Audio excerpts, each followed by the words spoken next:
Yeah, what's up, everyone? It's your boy Mac, aka the Black Film All Star.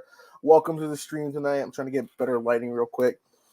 Sorry for the long wait. We were just getting everything started to make sure we have everything together for tonight's stream. I'm really excited. This nice 4th of July pre-stream. I'm not going to be here alone. I'm going to be joined here by some special guests shortly. I just want to get the stream started because we're live on Twitch right now. We're live on YouTube. So, hello, Twitch and YouTube folks. I hope you guys are doing well. So last time we were live, we went over some more tier lists. I believe we did what did we do last time? We did the DCEU, which is pretty funny. That was a good one. It was with Dom and Darius from D Riptide. And those are like that was a funny night, man. Especially like when we were kind of just going down through all the good old days. But like I said, I'm not gonna be alone tonight. I'll be joined by some friends of mine later on. We got one of them coming pretty much soon, any minute now. I just wanted to get everything started. Hope everyone's doing well. Welcome to the stream. We changed the banner and everything, and there he is. He is joining here. We are going to be killing it all night, sober, unfortunately, because I have my coffee. But I'm joined here. We are like I said, I'm not alone. My first guest. He's going to be here as long as he wants to be. I'm not going to force him to stay as long as he wants, so he can join no matter what. We're going to have so much fun tonight. He is a regular on our podcast, and he hasn't been on a live stream with me since a year ago because I had to look back. We were doing Medea and Tyler Perry movies a year ago, and that was the plan tonight. But without further ado, I bring you my brother of the same skin tone from another mother, but I consider a brother to me, Rod, aka the Cinema Gallery, one half the Infinity Pilgrim Pass. Welcome to the show. Mac, that was a lovely intro. Thank you, kind sir, and my brother from another mother. It's good to see you again. Yeah, 2 weeks in a row. yeah. Good In to see you. less depressing circumstances too with the That's right. Madam Web. I well, listen. I am sober today as well. Tomorrow I won't be, but today I am. I just got back from seeing Bad Boys not too Oh, long ago. what'd you think about it?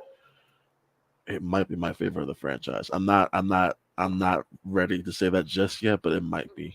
It might be.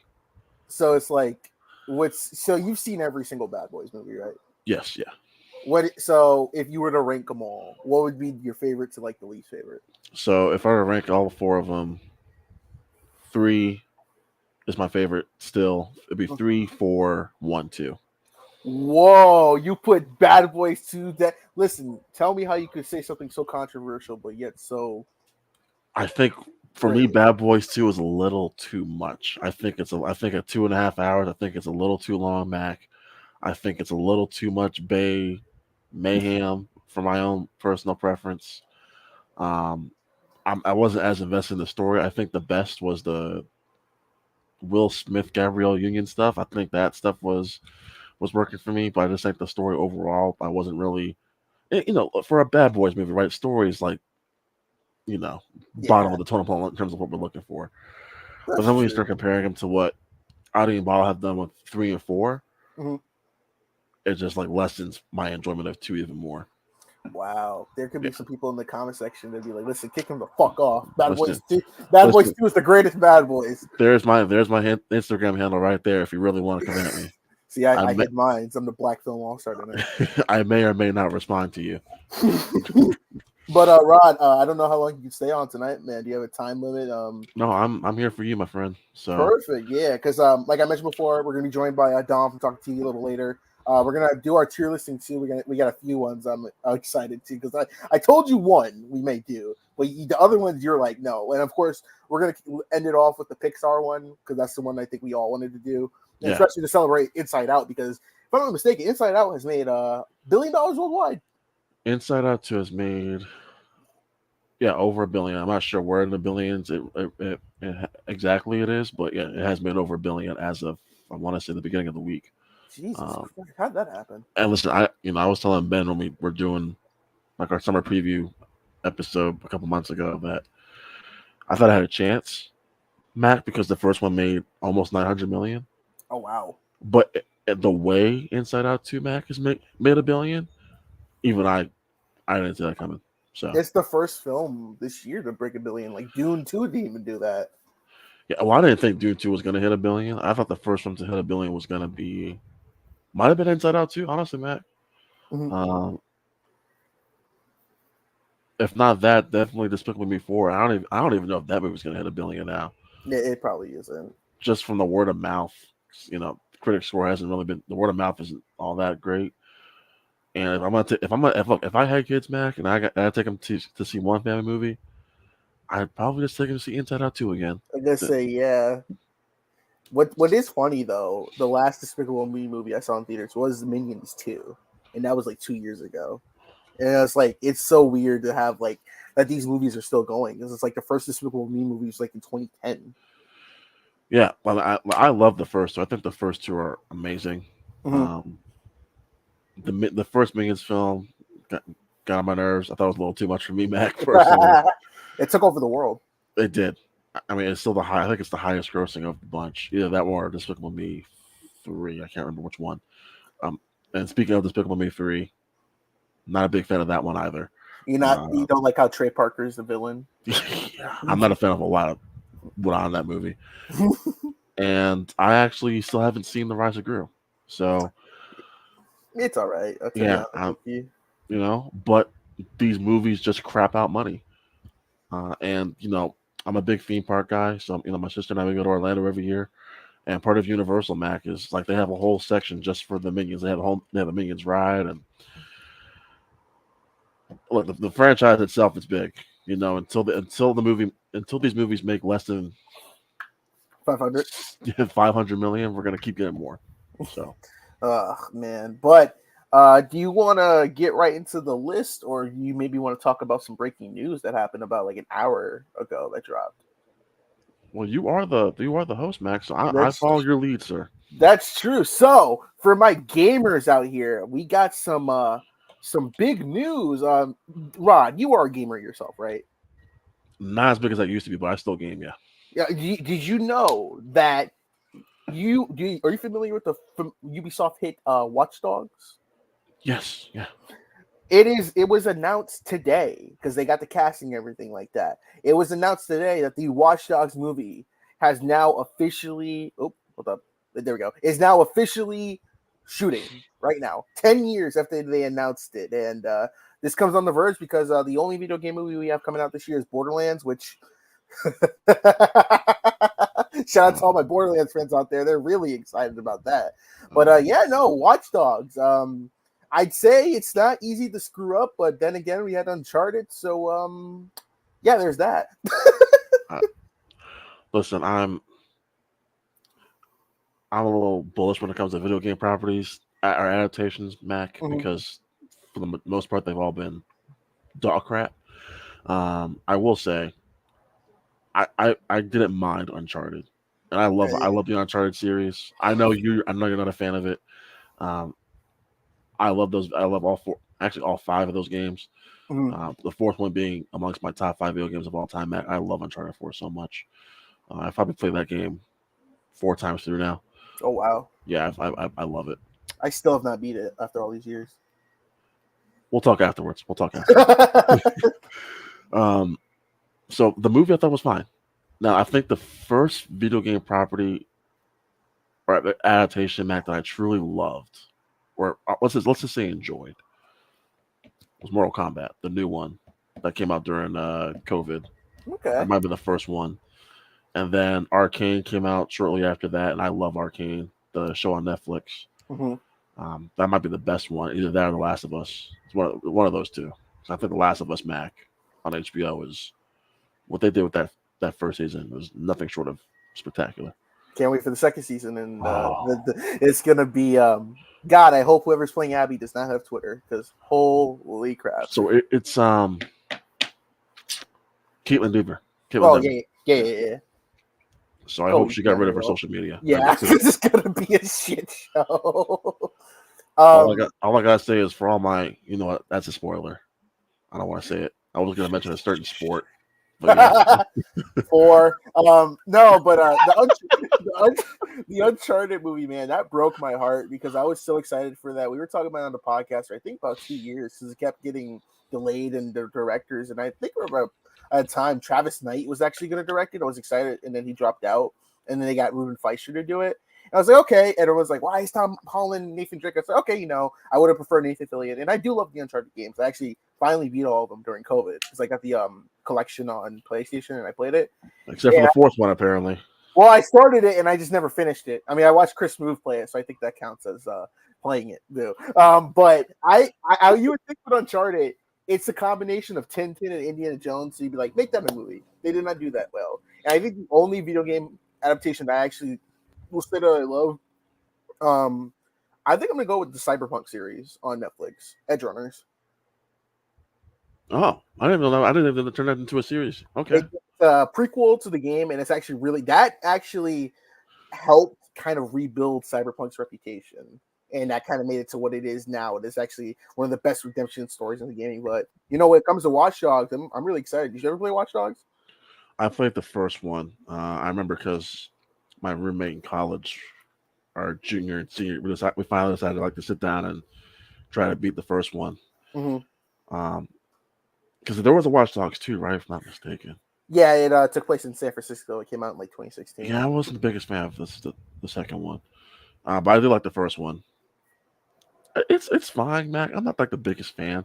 They're fun. Um, yeah, I don't really have too much thoughts on them. Like they're not like Uncharted or Grand Theft Auto for me. It's just it's a friend. It's like Titanfall. It's just sort of there for me. Oh, you mean that movie with Jennifer Lopez Atlas that is Titanfall now? Oh God, that's what I was thinking the entire time, and I'm like, this movie is Well, they said that garbage. essentially that was Titanfall, which is the scary part. And like Garbage. you mentioned GTA, I think either Sam or Dan Houser they said that they never imagined what a GTA movie would be like, and I'm like, there are ways we can do a GTA movie, I think, but that's just me, I Here's the guess. thing, though, Mac. If the movie is bad, you talk about pissing off a fan base. Oh my god, yeah. I think if the GTA movie is terrible, what is like? Well, I bring up our first tier list we're gonna do. What is like one movie that you're like, okay, that can actually be like a GTA movie? Oh, I have to think about that one, Mac. A movie that could be. So you're talking about a movie that has GTA That's that's that's like you similar to feel like GTA? yeah, that has that same energy as like Grand Theft Auto that you feel like would be the same. Oh, I've. Mm, I don't know.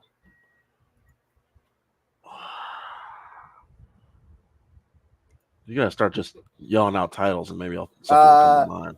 Crank, Good Time. Good Time's a good one. Nah, maybe Good Time. Because I feel Nah. like that's like a whole mission there. Maybe Goodfellas, maybe Don't don't Casino. don't don't tell Martin Scorsese that. Oh no, he's gonna hunt me down now that I said that. I'm sorry, Mr. Scorsese. Uh oh, you know what a good one is? What is it? Oh, it's one of Ben's favorites. Baby Driver. Maybe. Oh yeah, yeah. I mean, the new one could take some inspiration. The GTA 6 could take inspiration because they just announced they're gonna do a Baby Driver too. I would say Baby Driver. Um oh, what's that movie, Mac, with Jamie Foxx? Project Power. No. Oh, Miami Vice. Miami Vice. oh Him yeah, and or Colin maybe Farrell. Yeah. Collateral too. Oh, Collateral's so good.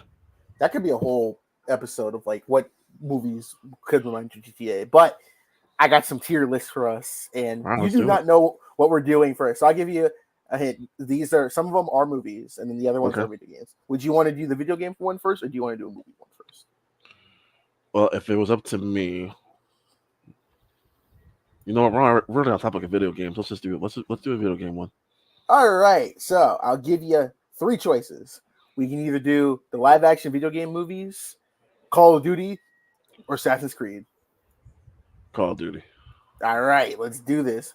With the release of Call of Duty Black Ops 6 coming out, are you excited for Black Ops 6? When did five come out? Five? Well, technically, Cold War was five, if you That's want to right. count that.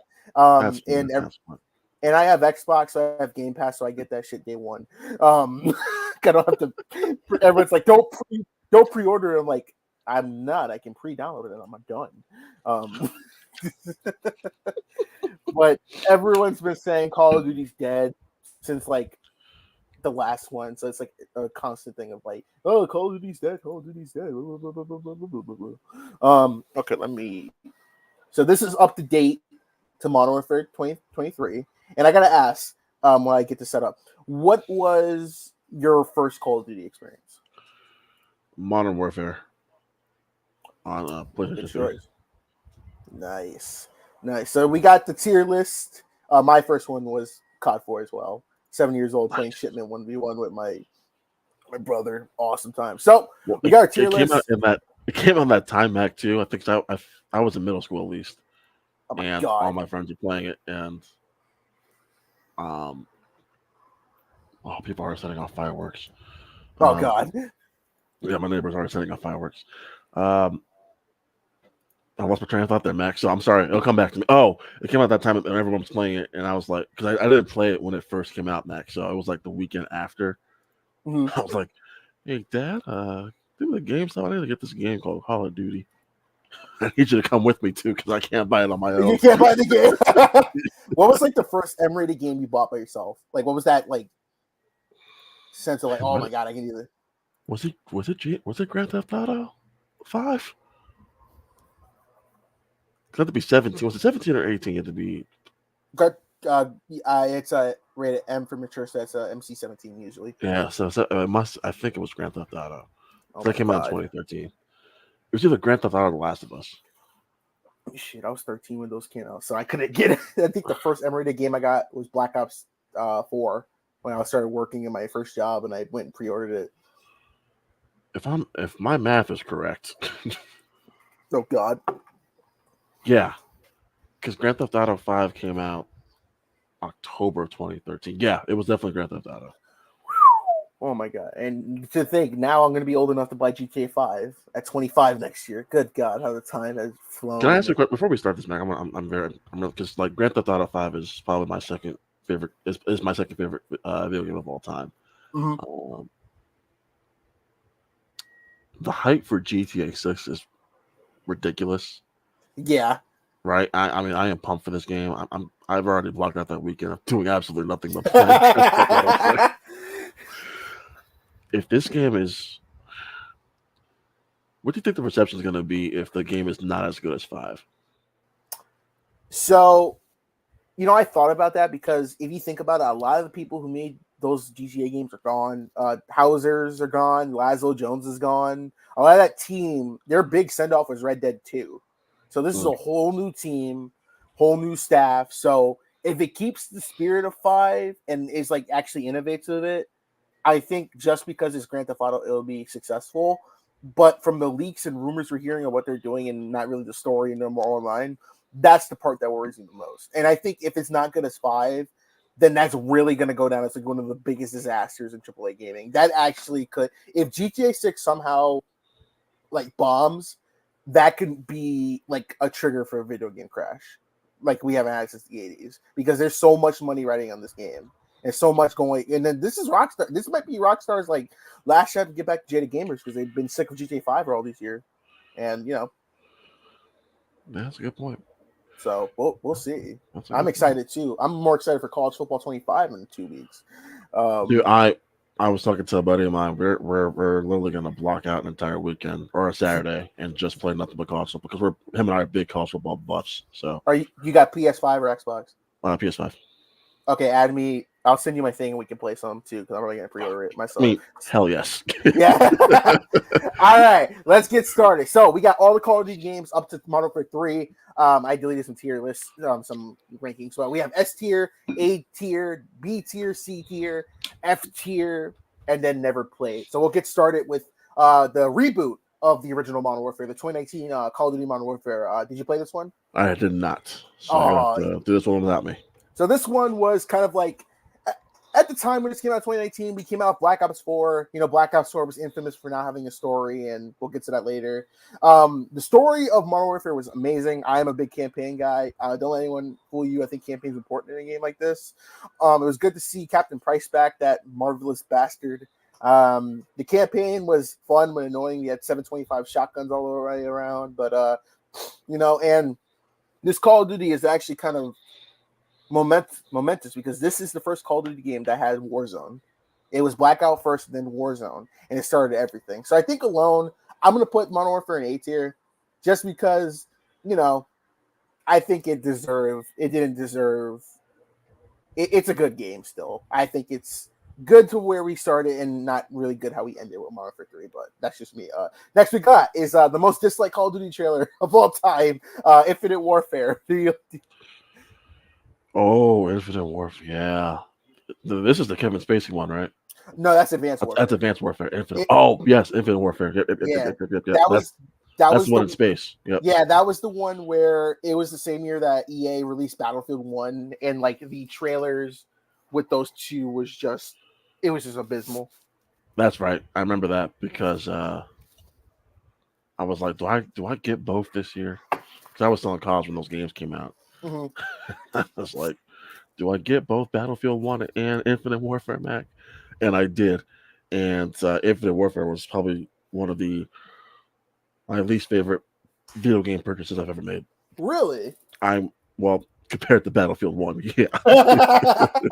That was just I liked Infinite Okay, so I think Infinite Warfare, I think nowadays is starting to get a better reputation because the story is actually really good. They put a lot into the campaign. But hold up, there is a damn fucking moth in here. I want to kill it. I can't find it. Damn, it keeps going to the light. I'll find it. I thought the zombies I liked This the was a most. great live stream. Freaking chaos everywhere. This is what happens when you have your window open at night. I remember the zombies. They hyped up like David Hasselhoff was in the first zombies pack. I remember that. Yep. And it was just a homage to movies because they had David Hasselhoff, Kevin Smith, Elvira. I think Fox. Look, I'll give Call of Duty this, Mac, because it's not just Infinite Warfare, but you bring up a really good point that they always kill their marketing campaigns for their games. It's just most of their games are crap now. So, and then this one was like, of course, attached with the remastered Modern Warfare, which I think everyone bought the game for the deluxe edition. Yep, pretty much. I think I'll put it in C tier, which I think is fair. We got the OG Modern Warfare. That's going in the S tier. That is in S tier. Yeah, that is the game that started it all. Many of your favorite YouTubers you watch may have never even been YouTubers if it wasn't for this game. Simple as that, you know. God knows how many hours I logged in this game. Yeah, this game introduced me to shooters. Really, it feels weird to say now because of everything going on like in the real world, but yeah, I owe a lot to this game, Mac. Like I said, it's not amongst my favorites of all. Well, actually, it might be amongst my favorites of all time. It just got outdone by a really, really great sequel. Yeah, that's that's the thing. These early Call of Duties, they just hit like crack, you know. Mm-hmm. Then we got the original. We got Call of Duty 3. I never played the original Call of Duties. I haven't either. The oldest one I played was Modern Warfare. So we'll just put those there. 2011's Modern Warfare 3.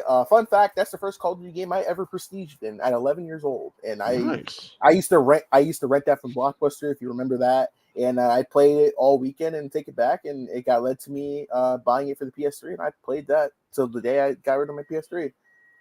I remember making my mom. Well, I wouldn't say made her, but I asked my mom if she could take me to go get this. She did. As soon as I was done to finish my homework. When was that? Mac, when did this come out? November 2011. Yep, I was a sophomore in high school at that point. Oh my god. Yep. Around the time I got my learner's permit, I think. So, yeah, no, here's the thing with Modern Warfare 3 for me, Mac, is there was so much hype because Modern Warfare 2 was just so freaking great. I can't tell you a single thing I like about this game. Honestly, that's actually the common senses of like, it was okay. It really is just this definition of a fine. Yeah, it's a fine game. Nothing special, but nothing terrible where I can't say it's like complete crap. Well, it was played too because I believe that this was the one where Infinity Ward actually stopped working on it halfway so they get Sledgehammer Games to finish it. So I think that's why it had a trouble thing. And the worst part is that this came out the same month as Battlefield 3. So it was literally like kind of destined to not be memorable. But I still feel like it's not a terrible game like some people say. A year later, we got Black Ops 2 though. What do you think? A tier. A tier, not S tier? I mean, if you're gonna put it in S tier, I'm fine with putting it on the S tier. I'm not gonna sit here and say it's one of my favorite Call of Duty games. There's another Black Ops game I like a little bit more than the first one. I'm gonna put it S tier because I think the multiplayer is one of the funnest I've ever had See, and playing that's the Call of thing. Duty. I'm not a big multiplayer guy, so Mhm. And I like I'm strictly in for campaigns. campaigns. I like the story of Black Ops 2. I like the branching pathways, and there's like 5 different endings. Did this one have zombies in it, Mac? Yes, it did. I don't remember zombies in this one. They had Transit, the Nuketown zombies, and Nuketown, yep. Mob of the Dead with Ray Liotta and like Joe Pantoliano. And yeah, I think this is where zombies almost took a dive, but it definitely was much better than what came next. And here we go, the Kevin Spacey one, Advanced Warfare. What you're seeing here is Advanced Warfare, and this one, this was the year that they were competing with Titanfall, and there's the exosuits and everything, and they had the infamous scene where you press F to pay respects on the casket, and what are we thinking about Advanced Warfare, which is now 10 years old? See, we were in the midst of the Kevin Spacey hype craze because he was, House of Cards was a big thing still. Mm-hmm. That's still one of my favorite shows, even though Same. I know Kevin Spacey is a despicable human being. I'm not gonna lie, I actually kind of had fun with this game. I same. Even with the stupid exosuits, I'm gonna say B. B tier. What about the zombies? Did you like the zombies? No. Really? You didn't like the cast they got? They had like John Berthenol, John Malkovich. Nope. I'll put it in B tier because it is kind of like, after a while, it is pretty fun. And the campaign is just, I think Kevin Spacey is a great villain in the Call of Duty series. He was a great villain, yes. He was just being himself, really. Yeah, I was gonna say, yeah. He's like, you think I'm a monster? I'm like, well, you don't want me to answer that, Mr. Spacey. Don't lock me in your basement. Speaking of a dumpster fire, Call of Duty Ghost, I want to slide this probably right here into the F tier. Is there like an emoji level, movie level tier we can put that crap in? Call of Duty Ghost is so unbelievably bad. I remember too, because I didn't buy this on launch, Mac. I waited like 2 weeks because I had a buddy who I used to have a friend who buys like all the games midnight or whatever. Yeah. And he was telling me he beat the campaign in like 4 hours. And I said, 4 hours? That don't sound right. And I played the campaign, Mac. I swear to God, I clocked in at like 6 or 7 hours. I was like, what the hell? What did you like about the campaign? Next question. Because did you not like that it ended on a cliffhanger? I didn't like a single thing about this game. This game is crap. So what's funny is that with the multiplayer, this is like the first one that had DLC voiceover. I actually bought the Snoop Dogg voice pack for this game. That was a thing? Yeah, that was the Snoop Dogg voice pack. I had no idea. Yeah, I mean, come on. Did you not like? Hold up. did you not? Hold up. Did you not like this beautiful cutscene at the end? That's just like, hey, don't worry, guys. We're gonna have Ghost 2, we swear. But that's not gonna happen. There ain't gonna be any ghosts. There ain't gonna be any ghosts. This is the one with the twins, right? They're like twins. They're like brothers or something in this movie, in the game. Yeah, and Stephen Lang was your dad, and he got killed. There ain't gonna be any ghosts. We're gonna destroy them together. And it had the dog model, Riley the dog. Rest in peace. It's almost as bad as we're some kind of Suicide Squad. And speaking of which, Call of Duty World War II, I'm putting it on a D tier, man. I thought this game was so disappointing. D for disappointing. Which one is this? This is the 2017 one where after Infinite Warfare, it went back to World War II, boots on the ground. And this is the one with Josh Duhamel. When he's like, welcome to the bloody first. Oh. You're a long way from Texas for him, boy. Yeah, this game had a lot of potential. And was it just me, or did it feel like it was trying to be like Battlefield 1? It was. Okay. I thought it was going crazy. Well, the thing is too is that we had so many World War II Call of Duty games that did it better. This one's kind of too lighthearted and didn't really go into it like the other one that I love the most. So I think it's S tier, and I just think the multiplayer was kind of trash and the zombies sucked too. But the campaign for me was just very, very boring. Yeah, no, I've got nothing else to add. Then I think this is Call of Duty 2. Did you play Call of Duty 2 or no? No, I did not. Okay. All right. So then Black Ops 4, which is a fun fact, that is the first ever Call of Duty game I pre-ordered on my own in 2018. And I regretted it because thank you, but I regretted it because this is the one they said, yeah, we don't need a campaign. You have multiplayer, you got zombies, and you got the prototype to what became Warzone with Blackout, aka the Call of Duty PUBG clone. So this is funny because I was on a streak of like buying a Call of Duty game every year, and then I heard there wasn't going to be a campaign for this, so I didn't buy it. Mm-hmm. Well, technically, there was a campaign. It's called the Specialist Stories. So as I was saying, there was a. But you know what? 2018 made up because we got the incredible Spider-Man video game that year, and yes, that is 20 times better than whatever this garbage was here. So, yeah, Matt, take it away. I'm gonna put it at D tier because it's not trash, but it's just it ain't worth my time with no story. It's mild trash. You're right. Black Ops S tier, first one, story awesome, twist awesome, zombies awesome, good Easter eggs with the JFK ending, fighting zombies in the Pentagon, awesome. I'm not gonna disagree with anything you're saying, so I'm good. Yeah. Black Ops 3, Trango Boom. S. What? S. Whoa. Oh yeah. Whoa. I need to hear this. Why do you think Black Ops 3 is S tier? Because over the years, this has kind of rise on people's list. Zombies is so much fun on this. Listen, Matt. Okay. It is a miracle I graduated college, okay? Because I'm gonna give a shout out to my college roommate last 2 years, my buddy John. Mm-hmm.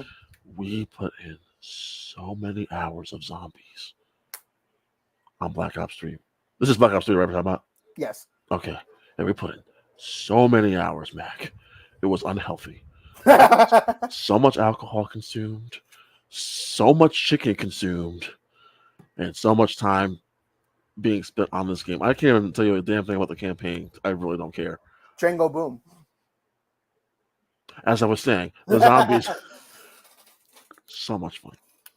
Okay, you know what? I will say I did play the zombies because it has the Great Zombies Chronicles package DLC with it, and I'll give it to you. And I do like Shadows of Evil. That is one of my favorite zombie maps of all time. See. Modern Warfare 2, that needs no introduction. Literally, I consider that maybe the greatest Call of Duty game. I love the campaign. The campaign. I think awesome. it is. The campaign's awesome. Yeah. Multiplayer is so much fun. A lot of bullshit, but it was so much fun. Spec Ops is amazing. I think it's just, and they remastered it. I know people were complaining it was just a campaign, but I love replaying the campaign. The HD version. One of the greatest. You want to say twists or a shocking plot twist? I guess, yeah. Plot twist in the game. Mm-hmm. Yeah. I would like to, if I had the time back, I would like to go back and replay this like every year if I could. Because the last time I played this was probably during COVID when we were on lockdown. Mm-hmm. Just playing it just gave me so many memories of back when I was like a kid or teenager. Oh man, I do have the remastered version on PlayStation. So I was playing that the other night too, and it's fun. I have that in the OG version on Xbox. And I remember too one of the big things coming out of this game was one of the levels, of course, was no Russian. No Russian. That was controversial for all of 2 weeks, and everyone forgot about it. Well, you know what? We'd probably still be talking about it if it had come out in today's time. Oh my God, yeah, they would have probably banned this in Australia. Also, honestly, actually, Mac, now that I say that, not thinking about it as we're talking about it, they would probably not even let this get released and launched. No, they would have had to cut it. Mm-hmm. I think but they let you skip it if you want to skip it. So, oh well. Maybe we're psychopaths. I don't know. World at War. I gotta say that's S tier 2, man. That campaign. I'm being a history buff. That campaign is a great representation of what World War II was. in my opinion. I remember a lot from World at War, Mac. Just being honest with you, so I'm gonna lean towards you on this one. Well, it's like what I liked about it is that whenever you tell a war story, you always don't want to do it like, oh, these are the good guys, these are the bad guys. You really see a lot with the Russian side that they, along with the Germans and everything, the Russians did a lot of war crimes too. So it shows them morality. And then when you're playing as the Americans, first of all, your sergeant is Keith Sutherland, which is really cool. But when you're fighting the Japanese actually fight with the tactics. You got kamikaze pilots, booby traps, bonsai charges. It's just a great, fun campaign experience. Introduce zombies too. Once you beat the campaign, you got zombies, and that was the first ever zombies map. Nakdar Toten back in 2008. Oh god, the vibes. That's S tier for me. And Cold War, aka Call of Duty 5, Black Ops 5. Black What are Ops. you thinking? Yeah, this is Black Ops 5. This is Cold War. Did I play this one, man? I'm trying to think. Did I play this? I don't know if I did. This is the one that came after 2019 Modern Warfare, and it came out during COVID. I think I did. And they had the controversy because they didn't bring back the voice actors for Woods and Mason. And they had the line, it's like, I'm a goddamn onion, Mason. You know what? I think I did play this, but I didn't buy it on launch. I think I might wait for it on sale on the PlayStation Store. Campaign had that great twist where you realize the person you're playing as was the key to the bad guy all along. It had the multiple endings too. Some of it's starting to come back to me, Mac. This is where I kind of started losing my faith, or not faith, just my interest in Call of Duty a little bit, though. I'm going to say B tier. I'll say B tier. Yeah.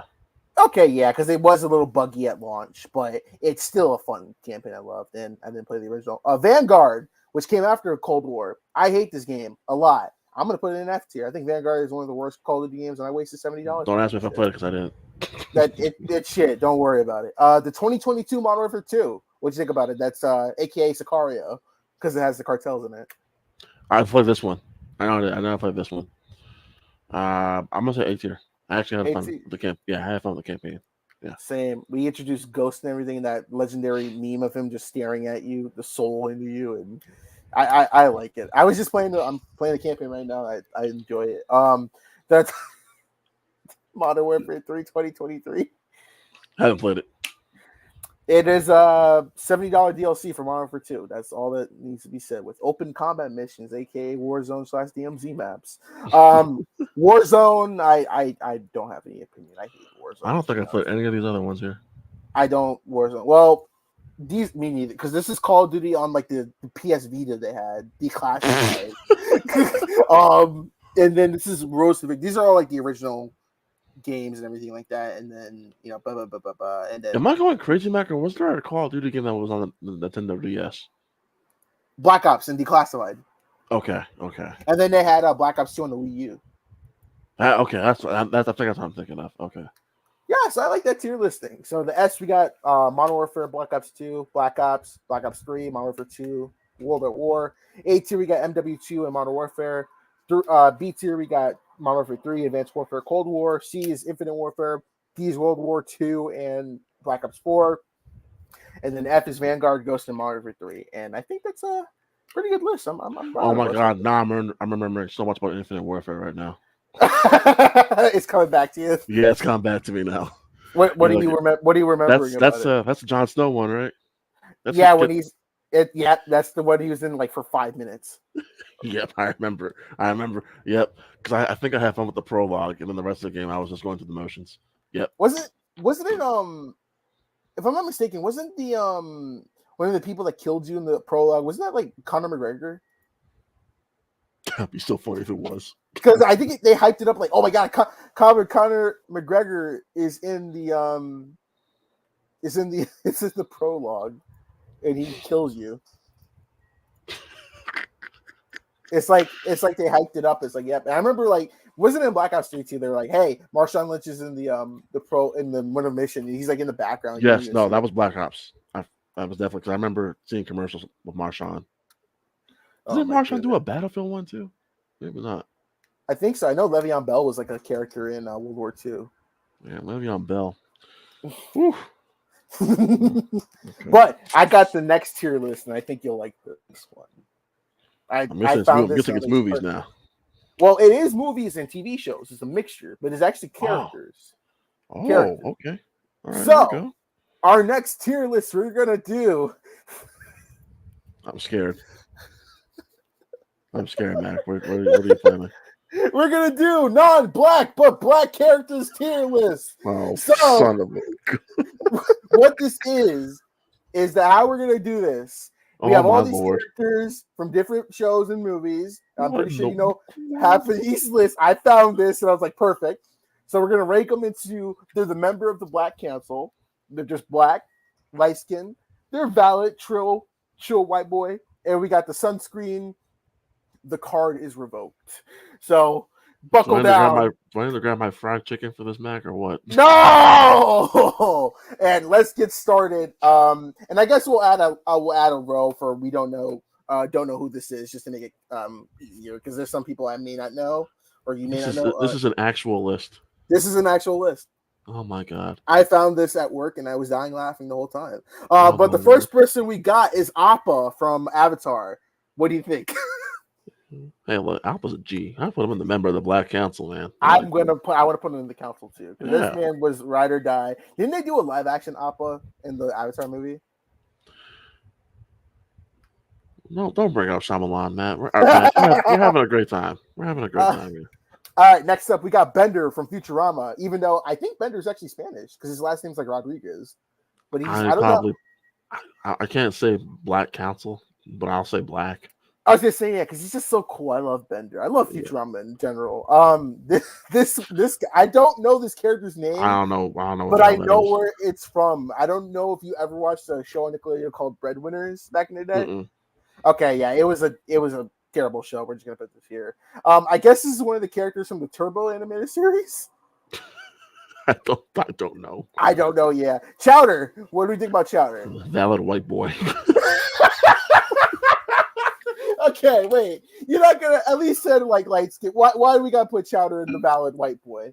Everything he does is white as hell, man. Come on. What do you mean? Like rejecting the advances of Panini even though she's fine? Oh wait, I shouldn't say that. She's under it. Wait a minute. Hold up. I think he just has childish tendencies, and then when he grows up, maybe he's like, I don't know, because I've met people like Chowder, and I've been called Chowder, so I kind of want to. But I can see what you mean. He's like teetering in between. We can say light skin. We'll put him on light skin. Now this mofo right here, Donald Duck. That's what do you think? It might get in the card revoke category. You think so? What's the category? Sunscreen, Sergeant, black card revoked. No, we'll put him on valid white boy. Yeah, I agree with that. I don't know. I don't know who this is, so I'm going to put that there. Donatello from Teenage Mutant Ninja Turtles. Orange mask, right? That's Donatello. Orange mask. Yeah, right here.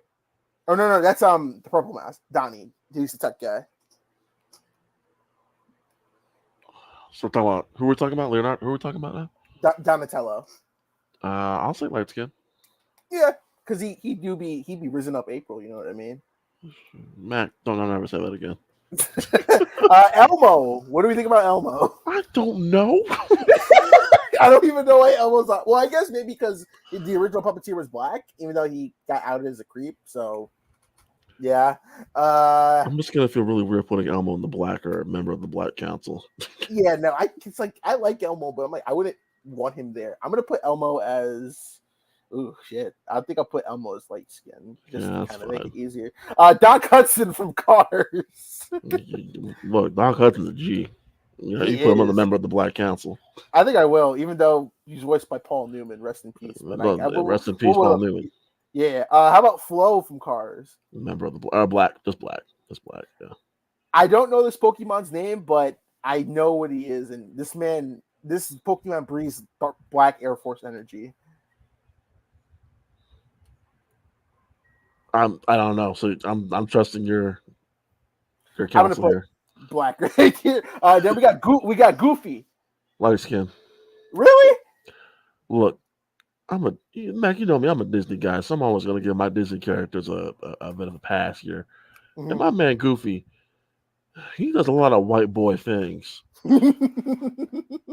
Shit, I'm thinking about it. Then we got Darwin from Amazing World of Gumball. I think he needs to be put in black tier. I've seen bits and pieces of Amazing World of Gumball. I haven't watched like an actual full episode, so I'm gonna trust you on that. He is, and then I think with Jake, I think even though it's voiced by John DiMaggio, I think Jake should be on the council. I would agree. I haven't seen every episode of Adventure Time, but I'm cool with putting him on the council. Jumba from Lilo and Stitch. He on the council. No, he's not a valid light skin. Light skinned, yeah. Who is this? Is this Scar's son from Lion King? Yeah, that's oh my god, from Simba's Pride. Oh, I did not watch that one. Did you watch that? Yeah. It's one of my underrated animated films. Is Lion King too. I low-key love that movie. What do you think about him? Kovu, that's his name. Mm-hmm. I would put him. He's like teetering on the black and light skin tier for myself personally. So I'm cool in either of the categories. I can't say full black because he's got a bit of whitish charm to him, but we put him in light skin. Yeah. What about no? Because he starts evil, but then he turns good. Turns good. Nah, that's light skin energy right there. Yeah. Terrible. We got Leonardo, the blue one from Team Ninja Zero. I think he's a valid white boy. Yeah, valid white boy. Speaking of which, we're gonna just do sunscreen. I like Mater, but that is sunscreen Sergeant Black Card Revoke. My favorite line from him is still in that first Cars movie. Hey, I know this is not a good time, but you owe me $36,000 in legal fees. Like, I love Mater. I just think when we go to the Pixar movies, and I'll explain why Cars 2 was a big mistake, having it focus on him. But, like, oh, God. Max from Goofy movie. I think he's black. I'm cool from it. He skateboards, so he's already got some black on him. Well, like, I don't know if you ever read, I watched a video essay that talked about the Goofy movie, it actually is like a black movie because there's things with a single father about how Max, it's like interesting, like, it's an interesting, like, essay about it, and it made me think about it in a way. And come on, it has some of the great, who is the singer in the first Goofy movie, like Max, or like something, what's his name? Something Powers. Oh, I'm looking up. Oh, that's gonna kill me for us tonight. What is his name? From the first Goofy movie? Yeah. Yeah, 95. Jesus, that's 4 years before I was born. You looking for the singer? Yeah, who was the that they wanted to go see?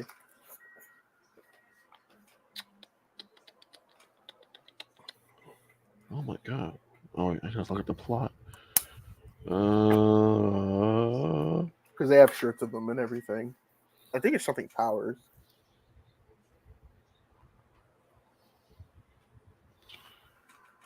Powerline? Yep, that's the one. Okay. Yeah, that's it. That man has some goated songs and everything. Mike Wazowski. Valid white boy. White boy, yeah. Michelangelo. I think he should be a member of the council. Yep. Mordecai, get it down here to sunscreen Sergeant Black Card revoked. I've never seen a man of our melanation be a simp for one girl. Well, actually, I've seen some, but not to this degree. Mordecai is the ultimate simp out of all cartoons. I'm with you. There you go. Mufasa, member of the council, Black Council, all the way. I don't know who this is, so I'm gonna put this here. Piccolo. What are we thinking? Because the Dragon Ball characters, there are some that I feel like are members of the council. I am not the biggest Dragon Ball fan, so I'm gonna lean toward you on this. I think Piccolo should be the member because this man be holding it down sometimes and kind of keeping Goku in check. Although I was gonna say black, but okay, yeah, I'll say Black Council. Yeah. Raphael, he's black energy all the way. Rigby, I think he's God. I want to see between black or light skin. This is regular show, right? Yep, Light skin. light skin. Yeah, Scar, you're black. Just Mhm. you're not a council though. Simba, I'm gonna put him in light skin. He has light skin tendencies. Very much so. Oh my God, Skips, you're a member of the Black Council. You are goated. I think this is Snoop Dogg's character from Turbo. This is like the third time I mentioned Snoop Dogg today. Yeah, I didn't watch Turbo enough to really know, so I'm just gonna say don't know. I don't know this character. Knuckles from Sonic. What do you Oh, think? she's from Oh, Lilo and Lilo and Stitch. Stitch. Yeah, Yeah. yeah, yeah. I would still put that right there. Knuckles from Sonic. I forgot about Idris Elba's Knuckles in black. Yeah, that's well. Yes, it's just the stuff he does is just Black, screaming yeah. Black Air Force. Yeah, a Stitch. What do we think? I don't know. This is a tough one. I feel Light skin? yeah, because yeah, light skin to be honest with you, because he be simping sometimes for the pink Stitch. Yeah, that's Um, true. That's true. Sully from Monsters Inc. I almost want to say member of the council. I love Sully. Really? I love Sully. That man's got a good heart. He does. You know what? He's like a big dad, so we'll He put him in the is. council. You know what? Garnet from Steven Universe, she's a member of the council too. Because I I love trust you on that. I I'll love trust you on Estelle. Estelle as the voice actress. Lightning McQueen. Light skin. I mean, he rizzed up chick Hicks. So what do you think? The villain of Lilo and Stitch. Gantu, right? Gantu, yeah. Can I say that white boy? Yeah. Basically a cop. Yeah. So yeah, we don't trust the ops over here. Turbo himself. Turbo himself. What is with all these Turbo characters? I don't know.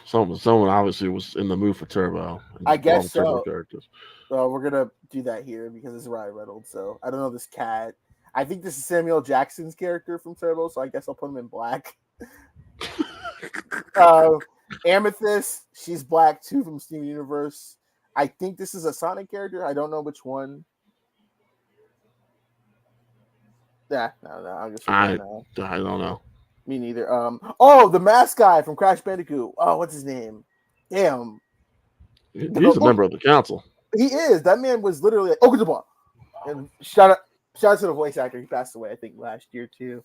I think this is Parappa the Rapper, the first ever rhythm game. I'm gonna put him in light skin. All right, there you go. These are, I guess, a few Undertale characters. Don't play Undertale. And here's Parappa the Rapper again. So I'll put him here as light skin as well. We got Sonic. What do you think about Sonic? I'll say black. Really, I want to say Violet White Boy. I guess that's because he's really fast, and black people are fast. So I'll put him in black. I don't know who this is either. I don't know half of these Sonic characters, so I don't either. Shadow. Shadow. Shadow is a member of the council. This man has Crash Bandicoot. What do you think? This man always be risen.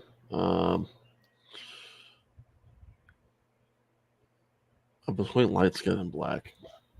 I'm gonna put light skin because of who he bags. What's this character from Dragon Ball? I forgot his name, but I'm gonna put him in black because he has some energy like that. Rouge from Sonic. That's a sunscreen. Get out of here.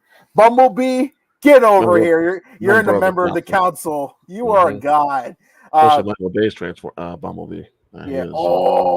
Majin Buu from Dragon Ball. He's oh my, you know what? I'm gonna nope, not that. Hold up. I'm making a new category. We're gonna just call this just above it. We're gonna call this. We're gonna call it Black Air Force energy. Yeah, that's inner guy. So pretty much, yep. Majin Buu is just wants all the smoke. Yeah, that's it. Who is this? Cell. Yep, Cell was there too. Good God. Like half of these Dragon Ball people are there. Frieza is just a straight up racist and just likes to just Air Force as well. Yep, him too. Like have this. I just need a new category for all the Dragon Ball people. Right here, I forgot his name. I don't know who this is though. Bubby the Whale from Flapjack. I'm definitely putting black there. Courage. What do you think about Courage?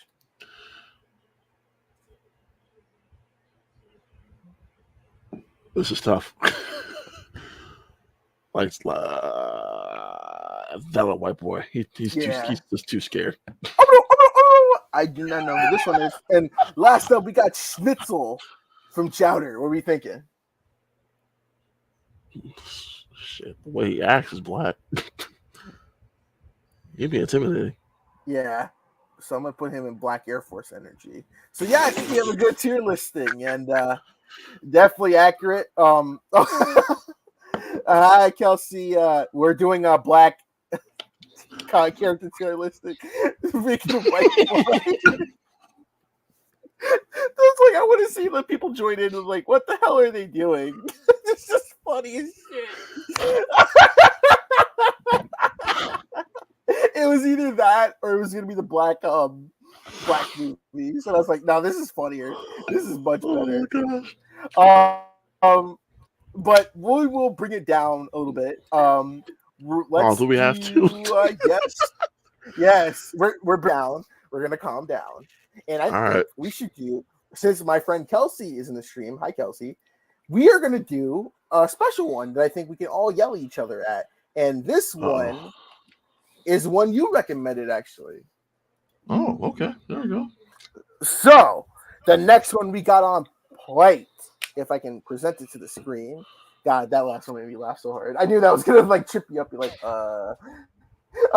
she said courage is white as hell.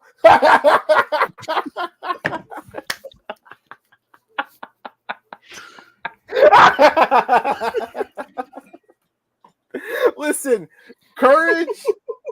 I will say courage is white just because, like, I get he was warning his owners, but if you think about it, Courage was kind of a snitch. Oh god! You know what? Now you think about it, yeah, he was kind of. He was snitching. This man was snitching way too much. He was a little snitch. But we love him. We do love him anyway. So yeah, we're gonna be doing Spider-Man 2 tier listing. Let me see if I get everything in order here. I put everything. I did put everything in order, and I think it did not save one. So give me 1 second. I hate when it does that. Yeah, I have because it was missing. Which one was it missing? I think it was missing. I'm just looking for the Spider-Verse I had here. Here we go. Yeah, it was missing the Spider-Verse. I just uploaded it. There we go. All right, perfect. So we're going to be ranking the Spider-Man movies. We're going to go from masterpiece, amazing, great, and decent, and terrible. And I think we're going to go from it. Listen, Kelsey, with peace and love. Shut up. What? So that's she does not like the Tobey Maguire movies. We've had this discussion, but I think bring her on the stream. We need to talk to her. Kelsey, you're invited to come. If you want to come on the stream, I'll send you a link right now, and you can. If you want to be a part of this tier listing right now, like just to come on the stream and talk about it, you are more than welcome. I will send you a link right now if you want. I got issues. She says she fell asleep in the theaters. Here, you know what? You know what I'm going to do? Kelsey, I'm going to copy a link because you can join on your phone. You don't even need to turn on your camera. You can just say audio, and you can sit in here while we do the tier list for the Spider-Man ones because I need to. This is she has gone into. Man, we've gone into many discussions about why the Tobey Maguire ones. Like I said, I think without the Tobey Maguire ones, we would not even have Spider-Man. I think it's the Rod is so disappointed. I am just beside myself right now. Now, listen, Tom Holland's my favorite Spider-Man. Don't get me wrong.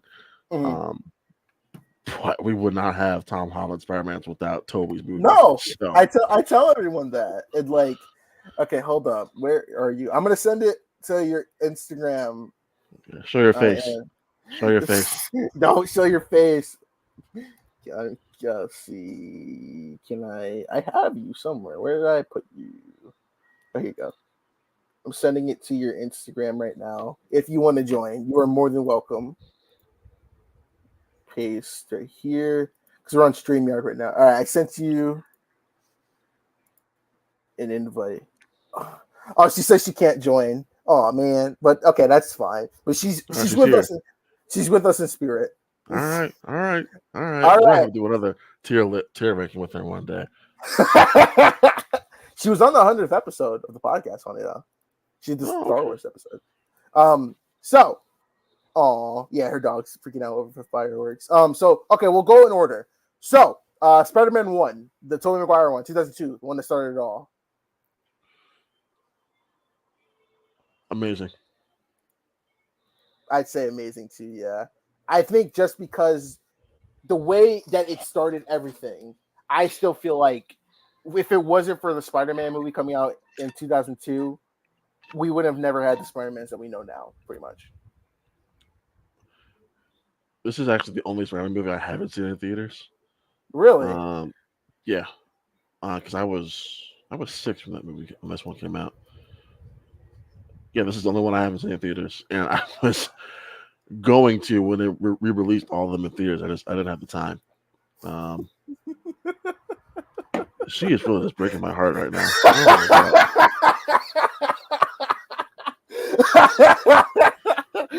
God. I mean, my goodness, I can't even think properly now. Do you get why some people? Because I have met people that don't like it, and I will say. The people who say that the trilogy is perfect, it's not perfect. No, but no. I do think it's still good. Like, do I think sometimes it's a little campy? Yes, but that's Sam Raimi's style. And it's just I think it works for this trilogy of films here. She says she's sorry. I think too, Mac, that sometimes the melodrama can be a little bit too much. Spider-Man 3, but I mean, if we're just talking about the first two movies, especially Spider-Man, I think Spider-Man 2 is still one of the three greatest Spider-Man movies we've ever had. I'm gonna put that in masterpiece because I think Spider-Man 2 it's my favorite Spider-Man movie. It's a masterpiece. Same. I still think that the second, because I like with the original ones, I love the villains, and I feel like we mentioned, like Kelsey mentioned here too, Willem Dafoe in the first one's great. I think him being able to play essentially two different people. So that intro scene when you found out that he was Green Goblin, he's talking to himself in the mirror, was awesome. But like even with Spider-Man 2, Alfred Molina as Doc Ock is probably one of the more nuanced villains in the Spider-Man movies, especially the original trilogy. Because in a way, you kind of felt for him because he really wasn't in control of everything, to be honest with you. He wasn't in control. He lost his wife. The birth of Doc Ock is still one of the more haunting scenes in a comic movie. Oh my God, yeah. It's absolutely terrifying. And this is actually my favorite performance from Kirsten Dunst in this trilogy. Same.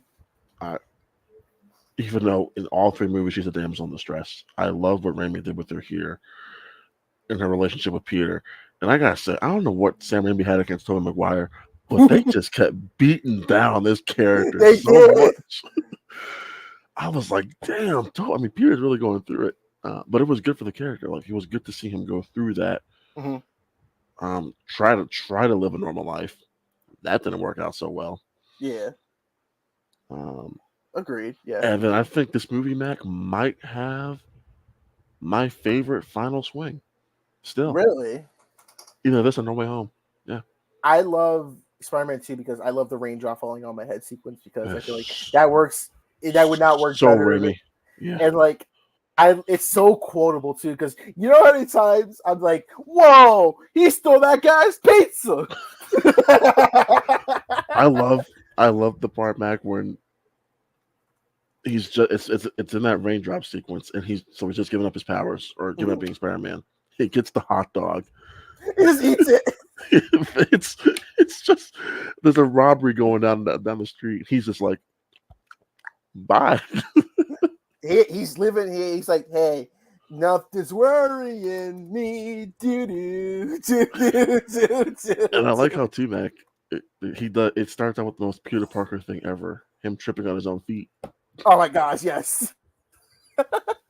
It's his definition of being happy, and I love it. Next one, Amazing Spider-Man 2.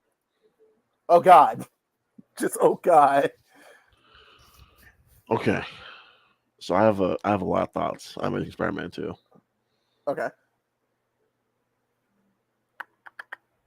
I don't know where to start though because I could be here all night talking about my many feelings on this movie. There are two halves of this movie. Mac. One half I love, and it's everything without Spider-Man in it. Like all the human stuff is great. The character relationships between Peter and Gwen, Peter and Harry, Peter and Aunt May,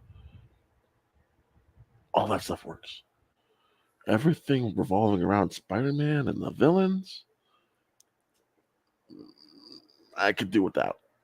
And then you have to remember who the director is, Mark Mark Webb, Webb. who is best known for 500 Days of Summer, probably still his best movie, Mac. He really is great at character relationships. And yes, Garfield and Stone were dating at the time of these movies, but Mac, this is still the best love or the best relationship in all the Spider-Man movies. I can agree. No matter Raimi verse, or Webb verse, Holland's verse, or the MCU.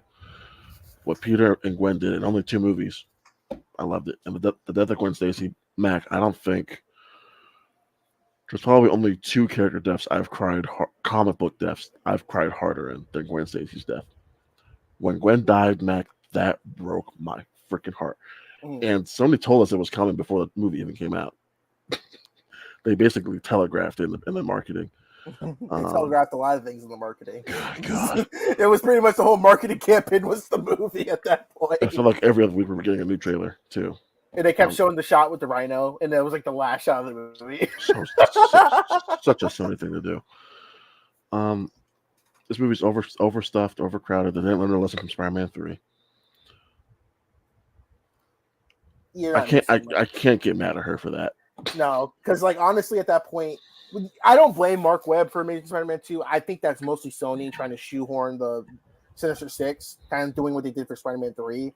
But I think as a whole, it's not a good movie. I'm going to say it's terrible to this day. I can't say it's terrible. For me, myself personally, I probably put it on the decent tier because, like I said, I think performance-wise and the score and musical score-wise, it works. Okay, I'll give it to you there. Because it's like there are some things that could work. All the actual like the Green Goblin and Electro, I wasn't. It's my birthday, and it's time for me to light my candle. Good old Jamie Foxx's buck teeth. Then we got Spider-Man Far From Home. For me, for myself personally, I put it on the amazing tier. I love this movie. However, I know I'm in the minority because I know film Twitter hates this movie so much. Oh yeah, no, they despise this movie. But for myself personally, I loved it. Actually, speaking of Spider-Man, I actually saw this movie in New York, really? 5 years ago. Actually, to this day. Yeah, damn. Yeah. To this day. Yeah. I did not see this in theaters, but I watched it after. And I love Jake Gyllenhaal, and as Mysterio, I thought he was a great villain, and I wish I didn't kill him off. To be honest with you. Is she talking about Far From Home? Yeah. Okay, yeah. I'm with her. I'm between like amazing and great. I lean towards amazing. I'd say great. I will say though, this movie has, still my favorite post credit scene. Which one was that one? This is the Spidey unmasked. Oh yeah, the what the? Yep. Then okay, so you know what? I'll put it in amazing then. Spider-Man 3. Oh boy. Mac, can I be honest? Can I be honest with you, Mac? What? I don't hate this movie. I think it's great. I'm gonna put it on the great tier too. Don't boo us. We're giving the honest opinion. Don't boo us. Wait a minute. No. So that's the one I fell asleep in. How dare you? How dare you? So listen, Spider-Man 3 is often regarded as the worst one in the trilogy. And there's a reason for that. I don't blame. I don't. Starts dancing in the nightclub. Listen, that Spider-Man dancing, now dig on this. Like, that is amazing. Him eating an emo to this day is funny. And I like Topher Grace's Venom because he's like, ooh, my spider senses are tingling, if you know what I'm talking about. Like, I think if it wasn't for Sony saying to Sam Raimi, listen, you get Venom in this movie or we're taking you off of it, I think if it just did Green Goblin and Sandman, that would have been better. But I did like the scenes when he was in the black suit because I love the different color style we have for Spider-Man. And, you know, it does have him, the characters mature and everything. And, you know, it is very memeable. I do like it. It's like, you get your rent money when you fix this damn door. But I don't think it's terrible. I think it's actually great. Well, first of all, Mac, this movie teaches you a very important thing. If you want forgiveness, get religion. Get religion. This movie, for me at least, was so hyped up. Like, I couldn't think about another movie in 2007, Mac, other than this. Like, it was Spider-Man 3 and nothing else. And I walked out pretty disappointed. But over time, Mac, I have kind of gotten over the flaws and have looked into the I've let the good outweigh some of the bad. This movie is full of bad. Yeah, there is a full of bad. This movie has a lot of bad. But one of the things that we don't this movie doesn't get credit for, I really like what they did with Sandman in this movie. Me too. And that whole interaction with him and Peter at the end, I thought was beautiful. Given the whole kind of backstory, like how Uncle Ben's death really was an accident. I thought that was kind of beautiful. And Danny Elfman's score is really good here too. Yeah. I like the oh yeah. The transformation of the Sandman too. I thought that was one of beautiful shots. Beautiful. Spider-Man 3, it's overhated on, I think. I agree. I think it gets better and it actually has one of my favorite Stan Lee cameos too. Yes. You know what? I guess some people can make a difference. Yep. Enough said. Next up, we got Spider-Man Homecoming, which was the third reboot after the Andrew Garfield one. And this one was hyped up too because this is the first time he was in the listen, emo Peter forever. This was this was the one with Michael Keaton as Vulture. And I like this one because it was a nice intro to just get Spider-Man kind of back to basics with being in the city before it got way out of crazy with the later movies with it, to be honest with you. This one, like out of the Tom Holland movies, this one felt the most grounded. Feels the most grounded. No Way Home is so grounded. I would put Homecoming in kind of great. I'm good with putting it in great. I'm always between great and amazing with this because I think of the Spider-Man movies, this might be the most slow pace, like the slower paced Spider-Man film. Mac, like this movie really does take its time. It does to kind of. Hey, look, she's not in chat or she's not in the stream. She can't. No. You should have been here. Should have been here. I like how, like, you know, because with the MCU, Mac, we were building up towards Thanos with Homecoming, right? I like how that really wasn't a big thing here. I like how small scale it was. It really was kind of like on the ground, letting, you know, Spider-Man be a friendly neighborhood Spider-Man. And it works. And it works here. Because Tony Stark said, like, hey, you like, let's just keep your head to the But no, I think, and I love Michael Keaton as a villain. I really wish he comes back. I hope he comes back as the Vulture. I have a sneaking suspicion he might come back in 4. Maybe because no one knows who Peter Parker is, but everyone knows who Spider-Man is. And no one knows who the director is from that 4 either. So Oh yeah, that's true. So that's a mystery. So No Way Home. I want to say masterpiece, but no, I think you're absolutely correct. It is a masterpiece. I was gonna maybe put it in amazing because I'd be like, man, it's just getting to the scene where we see everyone. But seeing No Way Home in theaters, if I can go back to one opening night, I would go back again because that reveal with the portals, who we see after the rumors of who we were gonna get, and it was like that. Now that's dumb, but then it got closer, okay, this might actually happen. It was so great seeing all 3 of the Spider-Man coming together, and it was just kind of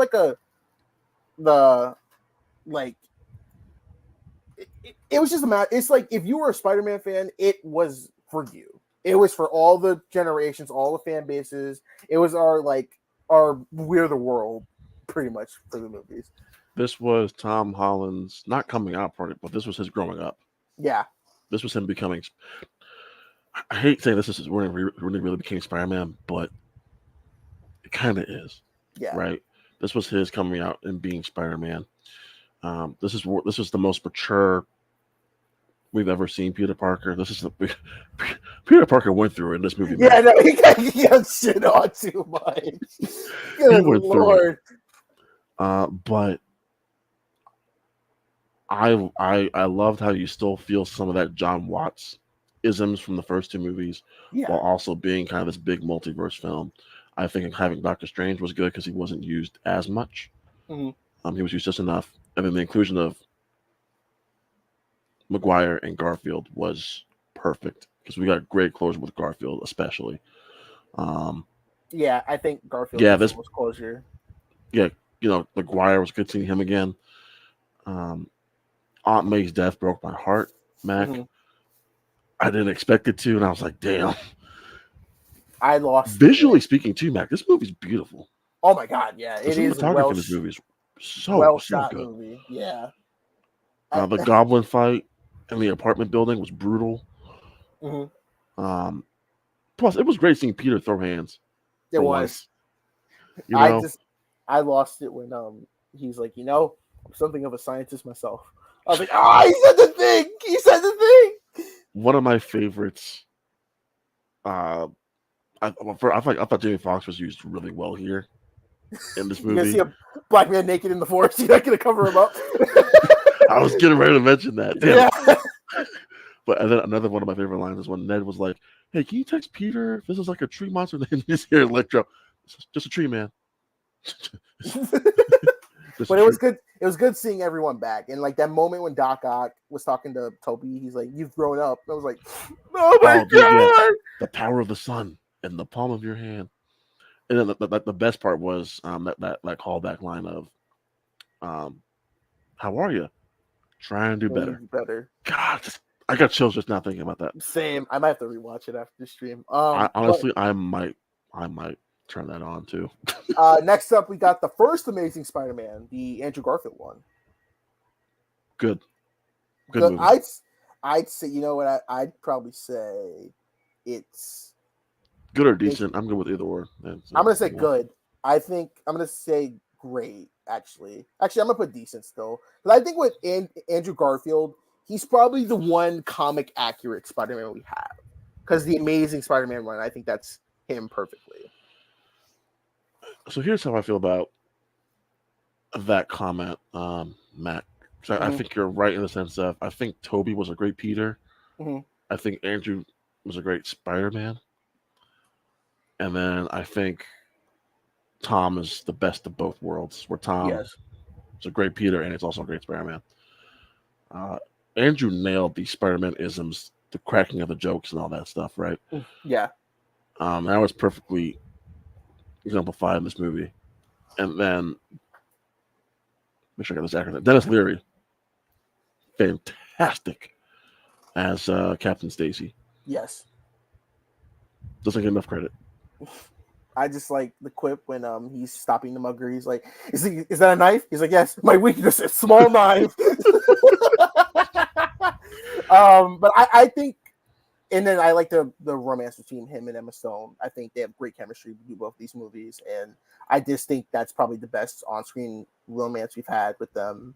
And we'll wrap up the list with pretty much the goats, the animated movies. I guess the question is, we know Across the Spider-Verse is a masterpiece, straight up. Like that is Absolutely. like that movie was amazing. But Into the Spider-Verse, where do we put it? Because if you think about it, at the time when it came out, this was the year where a year after Sony made the Emoji Movie, and no one had faith that this was going to be good.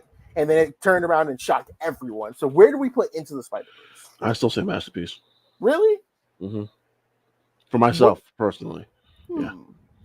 You know, I want to say amazing, but I do want to say masterpiece too, because I think the one scene that I love from Into the Spider-Verse is the scene when he took that first leap, and that's the scores in those movies. The What's Up Danger is just, oh my god, it's great, and it's just like it pretty much made Miles Morales kind of like everyone's the Spider-Man that they want to see nowadays, and I'm okay with that. Like if we get Miles Morales as Spider-Man, I'm okay. I kind of feel like he's going to be coming into the MCU a lot sooner than we think.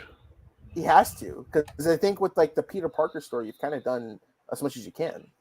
Well, I think what they're going to do is kind of do what they did in Marvel Spider-Man 2, the video game at least. Mm-hmm. Kind of. You played the game, right, Mac? No, I haven't, but I know spoilers. Okay, so yeah, it was kind of the ending was a passing of the torch to Miles at the end of the game, and Peter took a step back to focus on his relationship with MJ. I think with this new trilogy here, we might see something similar where we'll see Peter go through college, and then maybe at the end of that college trilogy, it'll be a passing of the torch. So so Peter can focus on relationship and adult stuff, while Miles is out being Spider-Man. That can be interesting. I just want to see who they're going to get to play the live action Spider-Man. Miles Morales. I have a feeling right now the kid from Stranger Things might be. I think so. Yeah. Yeah. Either I want him to be Static Shock instead. That's really cute. You think Static Shock's still going to be a thing? But let me dream, damn it. But Dom should be joining us soon, so we'll probably do one more before we get to the Pixar one to wrap it up. But I'd like the Spider-Man 2 list we got. I do know which one we're going to do next. I think we should probably do that Fast and Furious one, actually. I'm down. Let's do it. I love Fast and Fast and Furious. So one thing about my bestie Kelsey, she is a Fast and Furious fan as well. As many as you know, last year I covered all the Fast and Furious main movies. I covered all of the main line. We're not going to do Hobbs and Shaw, but we're going to cover all 10 of the movies. I think all of them are here. They should be, yeah. But not Hobbs and Shaw or anything like that because it doesn't count. Hold on. I'm gonna have a rare cameo appearance here. Okay. I'm making a phone call. Uh-oh. It's my best friend here. I took her to see Fast X last year. Oh really? Oh god. She absolutely hates the movie. I'm telling her my phone call reaction. Hopefully she answers. She might not answer. I know she was watching Beverly Hills Cop. Dang it, she didn't pick up. Okay, she's gonna call me. She better call me back. Oh my goodness. Put her on the spot here. Like, okay. So we have it broken down into the S and D. You know how it goes. So we'll start. The original Fast and Furious, 2001. What are we thinking? B. I'm not as high on this one as a lot of other people are. You know, I can see what you're saying because I think with the original one, what it was that everyone's like, this is the Point Break, like spiritual successor, and like, yes, I know it started it all. Yes, I know. Give it respects to the deeds. But hey, listen, she ain't here. She ain't here. But I think for like just kind of going back on it, it is nice to see how like subdued it is, but it. But like I don't. There's not a lot of things memorable about it. The only thing I found memorable is kind of like Vin Diesel's like, you know, his quotes and then the last chase scene. And I don't know. I just think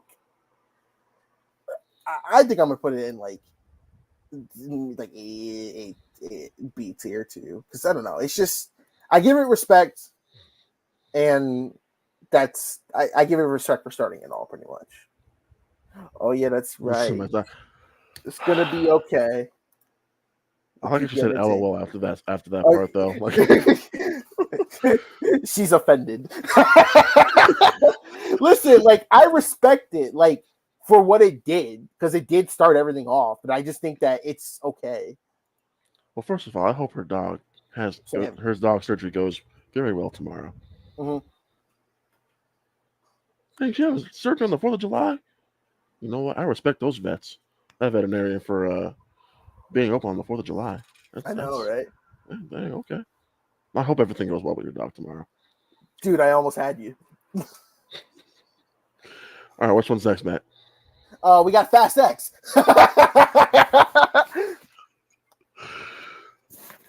Listen, I'm not gonna lie. As a Fast and Furious fan, like if we're just talking about strictly as a movie period, it's like a C or a D tier.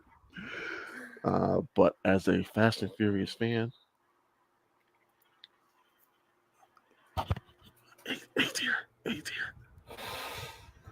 Listen, Kelsey says this is the S tier movie. Okay, let's not go. Okay, Let's not listen. get ahead of ourselves. Fast X is like if you watching you're a Fast and Furious fan, you're gonna say this is one of the worst movies of all time, and it's not a good movie.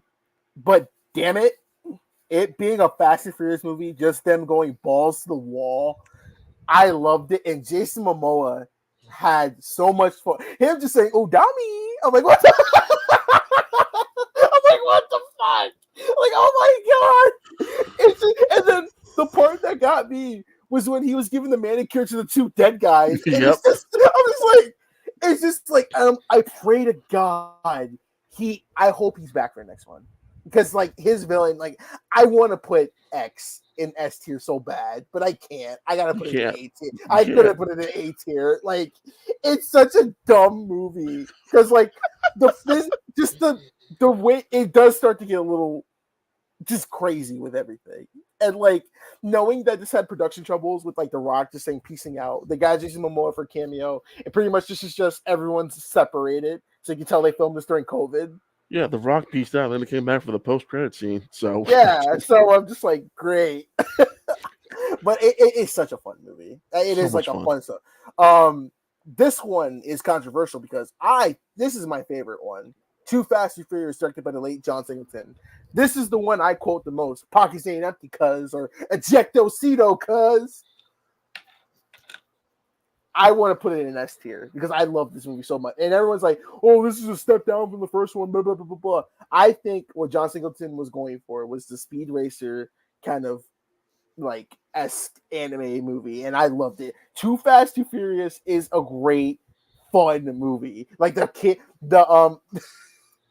we hungry. We hungry. The chemistry between Paul Walker and Tyrese Gibson, I think out of the entire franchise, that's the best duo we've had on screen.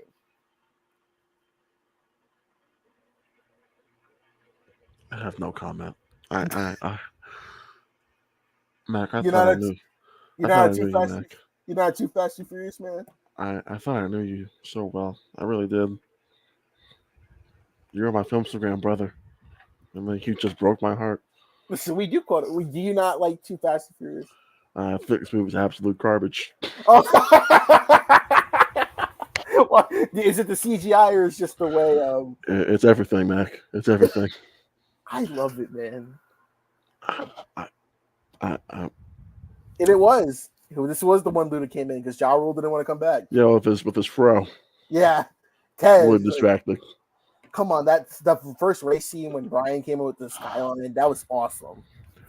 This was Paul Walker trying to get his black card really, really hard.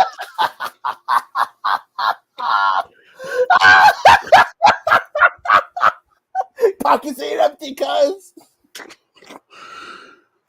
I mean,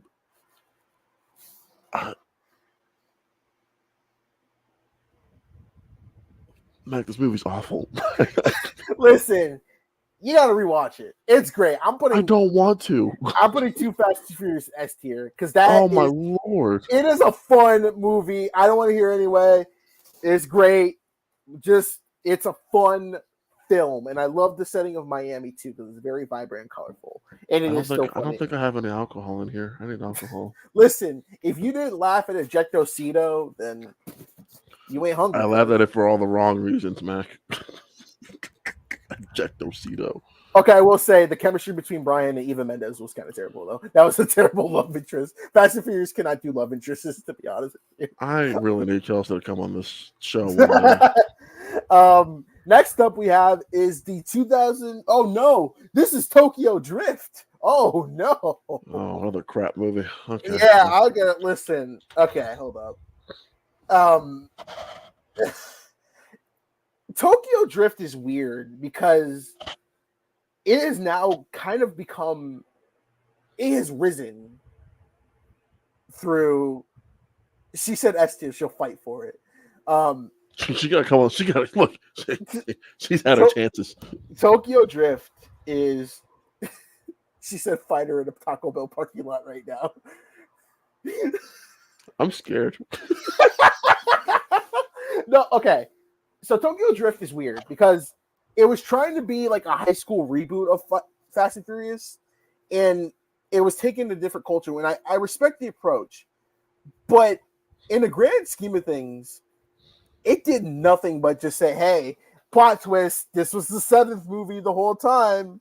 You know, shocking. And I'm sorry, them having Lucas Black play a 19-year-old kid in 2006 when he looks like 28, and then they brought him back 10 years later for the same scene afterwards. Look, we were still in that era of when we that people want us to believe that Tobey Maguire was a high schooler in Spider-Man 2002, when he was 29 paying a mortgage. I mean, so we were still going through that era. Or what's his name? The guy who played Flash Thompson in the Raimi movies, Mac. Oh, Joe Magni. God, that was so just. That was a 40-year-old man.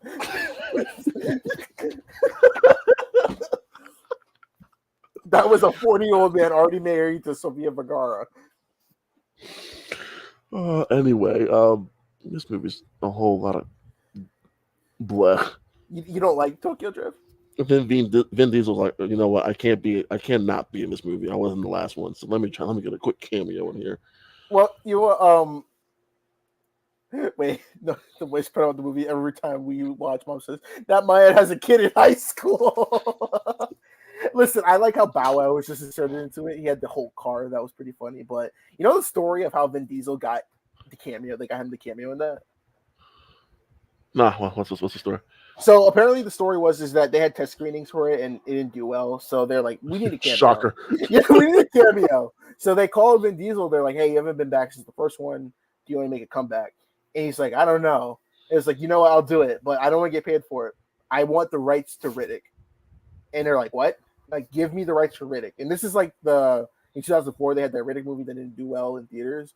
And they're like, okay, here you go. So they gave him the rights to Riddick, and that's why he did the cameo. So he got the rights to Riddick from just that cameo scene.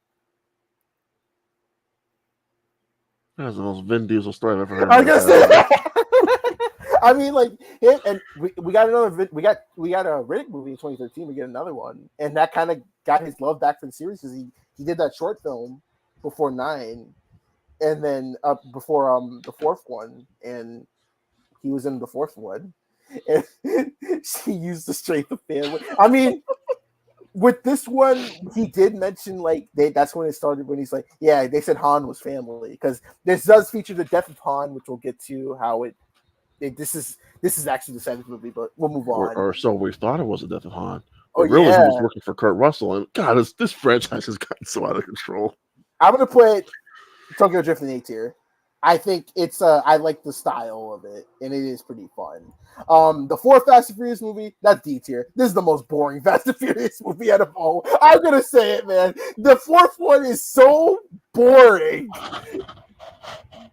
It is so boring. Like the 4th, because this is like them getting everything back together, and like it was the weird transition between what we knew it with Fast 5 and then going into like the old school style of I do, dude. The fourth one is so boring. I don't like it. It is so boring. It's not even bad. It's just boring.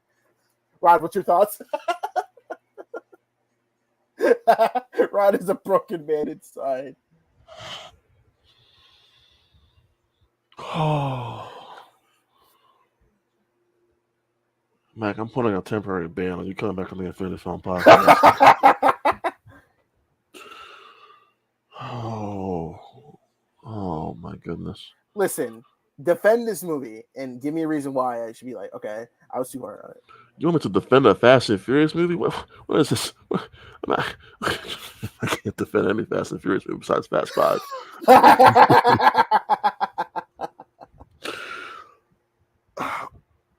I mean, look, when it comes down to this franchise, it's all based on personal taste at this point because we all get some sort of level of enjoyment from each one of these, or in your case, you get some boredom out of a couple of them. Dude, 4 so boring. I found entertainment in the fourth one. I just kind of like the whole revenge angle of, getting revenge for Letty's death, even though she ended up not being dead. Sweet Jesus. Yeah, I don't know. I think it was just good kind of seeing the crew back together again and seeing, Dom and Brian just interacting, doing street racing again. Mm-hmm. It still feels the most grounded. This and Fast 5 still feel the most grounded because once we get to 6 and beyond, it just they start becoming the Avengers. Well, I mean, I will say, Kelsey, the part when they were racing underground was pretty cool, and then he just obliterates the guy that shot Lenny. That was awesome. You know what, Kelsey? That was the best comedy you've had all night. So thank you, Kelsey. Bravo. Gold star. And then with the I did like the prison break at the end. That was pretty cool. It was so boring, man. I did like the opening heist scene when they stole the gas truck. So yeah, all right. So moving on up then. Fast 5. I mean, that's no argument. I think to this day, Fast 5 is probably the best one. Fast 5 is not only the best; it's probably still it was in my top 15 action movies of all time. One magnificent movie. It pretty much started what we knew Fast and Furious as today, kind of like that action heist movie, and it introduced The Rock. And what did you think when The Rock first came into the series? Do you think he was going to bring it down, or like? Do you think I didn't really have any thoughts because my expectations were so low. Mm-hmm. And then he just brought this. After watching it in theaters, he just brought this wonderful energy to the franchise that it goes unmatched. Like his presence was missing in Fast and Furious 9, and for most of Fast X. Yeah. Even though Jason Momoa kind of replaced that, I thought for the most part he did a good job. He brought new life into this franchise, Mac. That was much needed. Oh my gosh, yeah, and I liked the scene with the vault, the vault heist scene was pretty cool, and one of the best quotes in that movie: "Stay the fuck out of my way." I like how we didn't even know that there's a beef between The Rock and Vin Diesel, because my favorite line from this movie is Vin Diesel's like, "This is Brazil."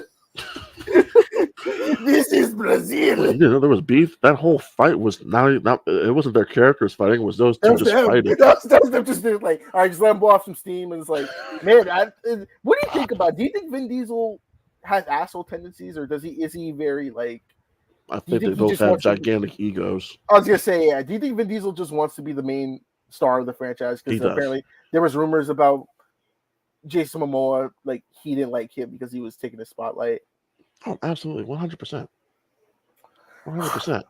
I think he's a diva. Mm-hmm. I think The Rock is also somewhat of a diva. Yeah. They both want the spotlight, and it showed in that fight in Fast 5 because he was like, "Who the hell's going to win this thing?" Yeah, no, they're both divas, Mac. They're both, but I think Vin needs to give The Rock credit. And that this franchise would probably not be where it is without The Rock. Yeah, no, because I feel like if The Rock didn't come in, then it kind of would have kept going the way of just kind of not being plateaued. But once The Rock came in, it was like, oh my god, this is getting awesome. Because I think from Fast 5 we had like a streak of good movies. Because next up we got Furious 6, which I think Furious 6 doesn't get enough credit. It was actually a really fun movie. I think Fast and Furious 6 just gets. Going to Kelsey's comment real quick. I think that's just for EW. I think I that's just just a yeah, movie. yeah. I don't think they're good. I think it's like, okay, I need you, but fuck you still. Um, Yeah, but exactly. I like Furious 6. I have a lot of fun with Fast and Furious 6. I just think it's like the middle child between Fast 5 and Furious 7. Oh my god, yeah. I think it is kind of a little sentimental too because this was like the last one that brought Paul Walker was alive that he filmed. Yeah, fully. Filmed. Yeah. So it does have that sentimental spot with it. I think still, and I will say, the reveal that Letty was alive, I thought was dumb. Matt, so stupid. They did not need to bring her back into this franchise. Well, you know what's funny is that apparently Michelle Rodriguez didn't even know she was back until she saw Fast 5 in theaters. Because after the post credit scene was when they gave The Rock the document of like new criminals, and it was Michelle. Yeah, and then The Rock was, and then Michelle's like, "Wait, what?" It's just like, "Hey, you want to come back?" Oh, hey, Michelle. By the way, we're filming Fast and Furious 6 tomorrow. Wait, what? And then they explained why she was in the new criminal because she had amnesia. She didn't know who she was. Such a stupid reason. That was so dumb. I did like what's his name? Luke Evans as the villain. He was a great villain. He was a great villain.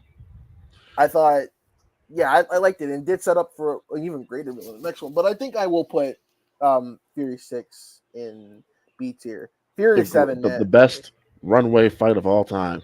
Oh my god, the longest runway of all time. Furious 7, man, that's gonna be S tier. Oh my, you want to talk about? I love the action scenes were good. I love Lily, but she isn't necessary, so her coming back was man, that's Dom's wife. That's Vin Diesel's wife. She's family. You never turn your back on family. You never even when they do. Shut the hell up, Dom. Shut up. But no, Furious 7, man. God, I still think that Furious 7, if we ended with it, I think that would have been perfect. This would have been a perfect franchise. Well, perfect for what it was.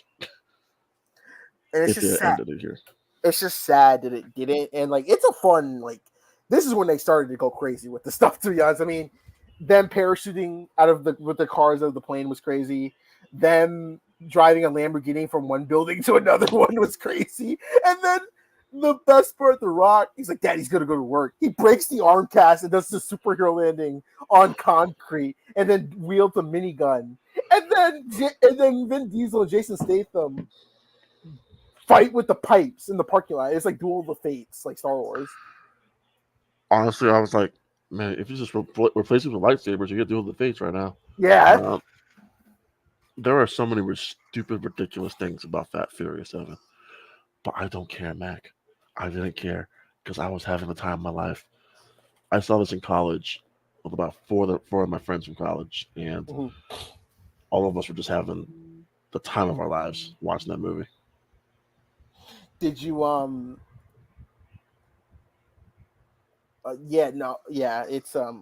get to that too. No, that's actually Fate of the Furious. That's the one with Charlize Theron, which we'll get to next.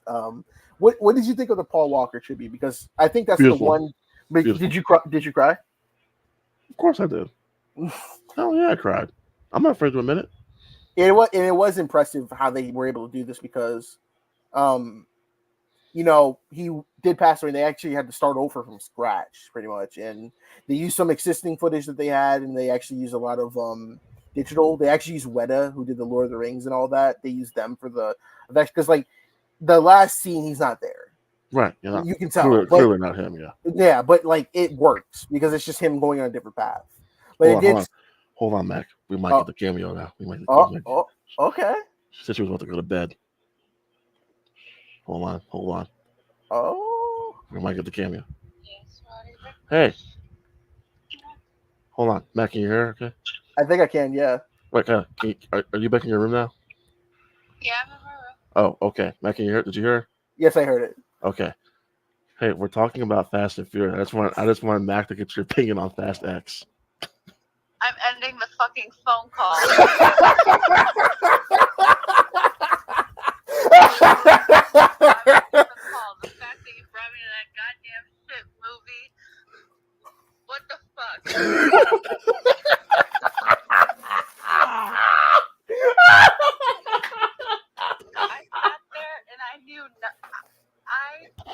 I knew this was gonna be shit. The 5 seconds in, I was like, I'm gonna go home. You know what? I should have went home. I drove us there. I should have just went home. She didn't like Jason Momoa calling Dom daddy or Dommy. You don't like Jason Momoa saying daddy at all? No, none of that. No, he's fucking creepy. He's the biggest ick I could have ever imagined. Like, why you look like that?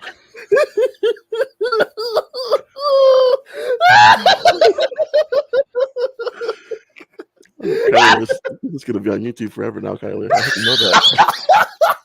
Good. If somebody asks you to go on a date and they take you to Fast X, run. Oh yeah. I did ask her to we went on a date to go see Fast X, man. Oh no!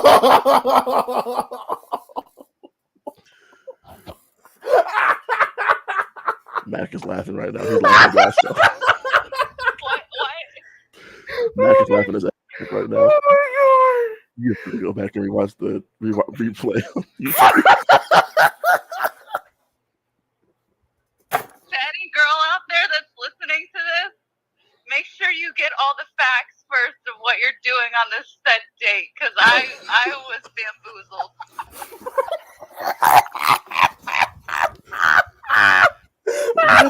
We got some. We pre-game before, Kylie. Thank God I had that in me, because I couldn't do that shit sober. Ask her if the only way to watch. That needed to be in the stupid trailer. Don't watch this sober. Ask her if she watched it sober. Would she probably walked out? Yeah, if you watched it sober, would you have walked out? Did you notice that when I said I was going to the bathroom, I was gone for like 20 minutes? I had it like she was looking for a fucking escape plan. She's like, damn, there's no window in the bathroom. Fuck, I'm stuck here. This is my best friend. This is my best friend, Mac. She was gonna leave my ass there. She's like, I gotta escape. This movie's so ass. I gotta go. I contemplated it. I was walking to the exit. Like, where'd she go? It's like she walked. Oh god! I didn't notice. I was having a good time watching the movie, but I didn't notice. I was like, she has been gone for a while. What the hell? She should dip on me. You know what? I've taken her to some bad movies before, but I think this was like the cream of the crop right here, Mac. No, there's got to be something. Ask her what's the worst movie you saw together. Like, it can't be Fast X, because Fast X isn't you that notice bad. that we didn't talk until the next day too? Oh yeah, no, she was pissed at me.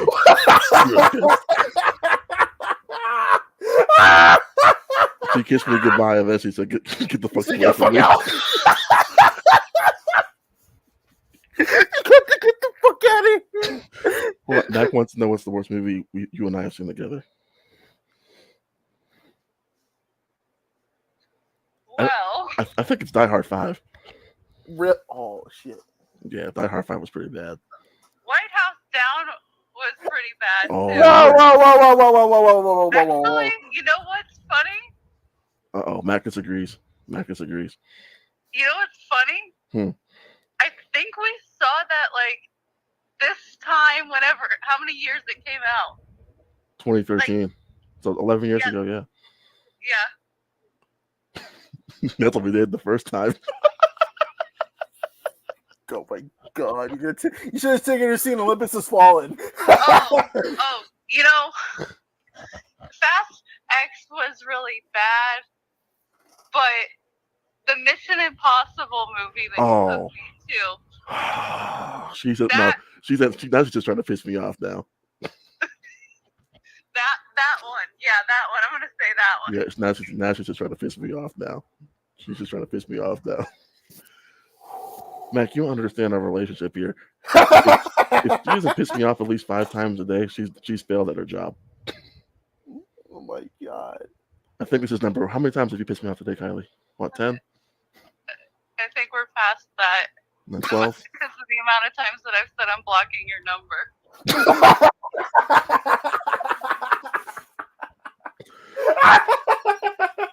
Mac, I have known this woman for a very long time. I'm gonna say she didn't block the number yet. I know she hasn't blocked my number yet. A very, very long time. Fucking dude, I can't. One of the comments in the stream was fair.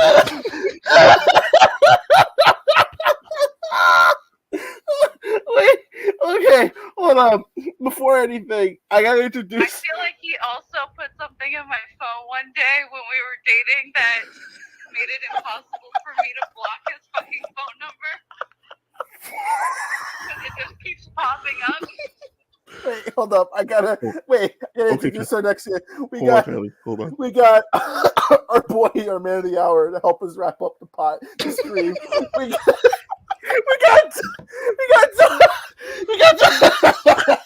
got Dom for Talking TV, Dom. Yeah. Kyle, you have made the stream like 10 times better. You have no idea. First of all, I get on here, and what the hell are you guys ranking before I even get on? You're ranking Fast and Furious movies? Without me?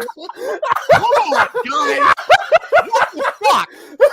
What the actual fuck? Matt, I thought you were going to be like ranking some shit that like I had from like some shit that I hadn't seen before. Like I got some fucking other obscure ass horror franchise.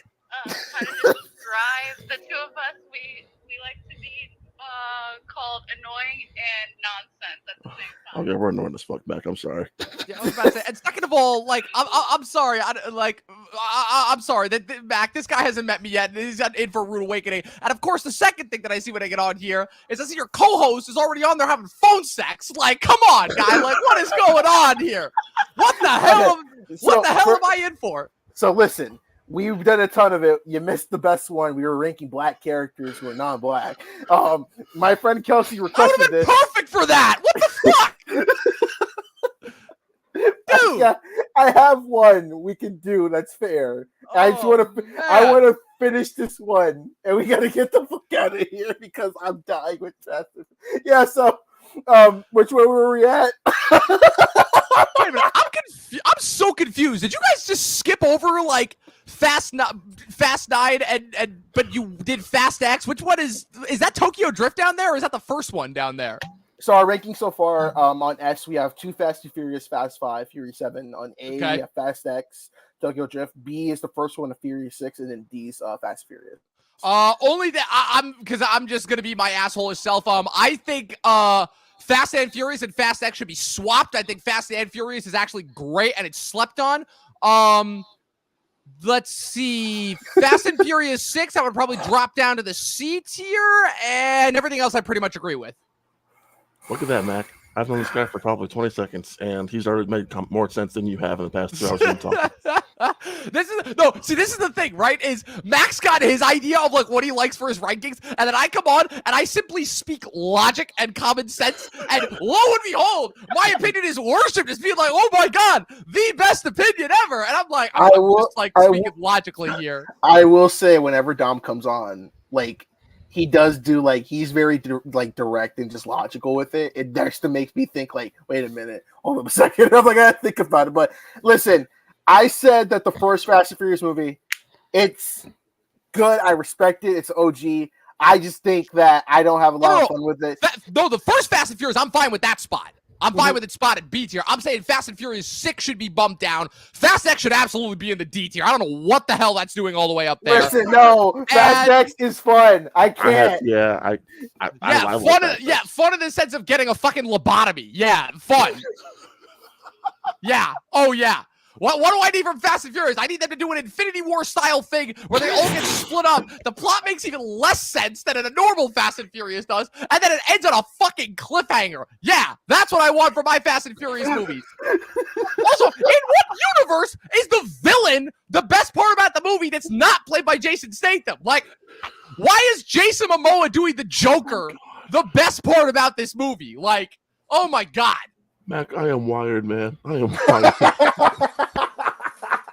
Jesus Christ. I was getting ready to come on and talk about Pixar, man. I was here to talk about some kids' movies. Not this shit. And my friend agrees that's fair with what you just said with the other one. Okay, listen, let's wrap this up.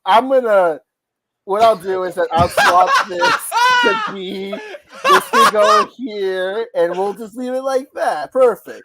Oh man, I still next- think Fast and Furious is way too low, but whatever. I agree. Fast next and up, Furious is good.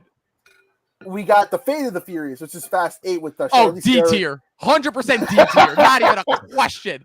Not even a question. I was Fucking gonna say D I was tier. gonna say C tier, but I'm fine with putting on the D tier. Nah, because you know why? Because first off, it's the first movie without Paul Walker, so that stings extra. Secondly, it was kind of the beginning of like the downward trajectory after the absolute peak that was 7. And yeah, it's just dumb. First of all, the fact that like Vin Diesel and The Rock couldn't even fucking put aside their dick measuring contest to be in the same minute. Like those two do not share a minute of screen time, and it becomes so obvious the more and more you watch it. And like aside from the prison break sequence, like this movie literally uses cars to shield Dom from a nuclear explosion. Like I can't with this one. Listen, you didn't like the part when he flipped No. The Rock over and that wasn't Vin Diesel outside Before the you car. even finish, no, I don't. Or you didn't like the fact that Owen and the Shaws were fighting. Yeah, Shaw, Owen came back out of nowhere. Like, okay. My friend says the scene with Jason the baby on the plane make it at least a scene. All right, you know what? She raises a good point. That's fair. That scene is pretty legit. I'll settle for C. All right, and the last one, Fast and Furious 9. We can put this on a D tier, please. Yeah. Oh, I I'm torn on this one. Like, listen, this is one that I will fully admit it's an emotional choice, not a logical choice, because logically, I think this has to be like the worst of the franchise, this and Fast X. But goddamn, I had so much fun with this. It was a COVID release, so I think that's part of the reason why. And the fact that this is the one that like finally acknowledged, okay, we're gonna go full stupid before the 10th one kind of pulled it back. I think that's another reason why I hate Fast X as much as I did, because I'm like, okay, they literally went to space. Like, they pulled out all the stops. They're gonna be like driving on the moon base and going into other dimensions and fucking fighting dinosaurs, and we didn't get any of that. We just got Jason Momoa doing the Joker. That's why I give Fast 9 a little bit of a pass. Jurassic Park and Fast and Furious, the crossover that never was. Listen, I'm still waiting for it. So Mac, where does this break apart on your live streams you've done over the years? What'd you say? This is probably like, out of laughing hilarity within the last 30 minutes, probably the hardest I ever laughed in like about 2 years. I did not expect to be this wide at 11 o'clock at night right now. So Me neither. I have that effect on people. You know, I think my big problem with 9 is that John Cena just did not work for me as his brother. Oh, John Cena is awful. I was like, you gotta be kidding me. He's like, oh yeah, I'm your brother. You didn't know about me for 20 years. Nah, but you know what's funny about that? I'm glad that you brought that up, because this is something that Chris actually brought up in our F9 review, and it's actually kind of genius. John Cena pulled off like one of the greatest cons ever, where he got major marketing of that movie, and he's in what? Maybe like 10, 15 minutes of screen time total, because the majority of his character that you see on screen is not actually him. No. It's the younger version of him in those god-awful CW-esque flashbacks portrayed by, I'm pretty sure the dude who plays the younger Jacob in those flashbacks is Finn Cole, who portrays Michael in Peaky Blinders, which is hilarious to me. So someone might want to fact check me on that, but I'm pretty sure that's true. I just like the fact of like, you killed her dad. Now we got a race to kick you out of the city. Get the fuck out of here, Jacob. I mean, how else do you settle things in the Fast and Furious universe? That's true. It's all about family. Also, it's all about family, or in this case, racing. Could you buy John Cena as Vin Diesel's brother? Like, is John Cena have hell tennis? no. Is he have Oh, tennis, hell no. man? That's still the listen. That casting was so unbelievable that even Charlize Theron had to make a joke about it in the movie. That's how unrealistic that was. I was just like, wait a minute. She literally says in the movie, and I quote, "Wow, I knew the Torettos had mixed bloodlines, but damn, you can do, bro. Go back and rewatch it. I am not kidding. That was a line in the movie. I was literally had to be like, wait, did I just hear that right?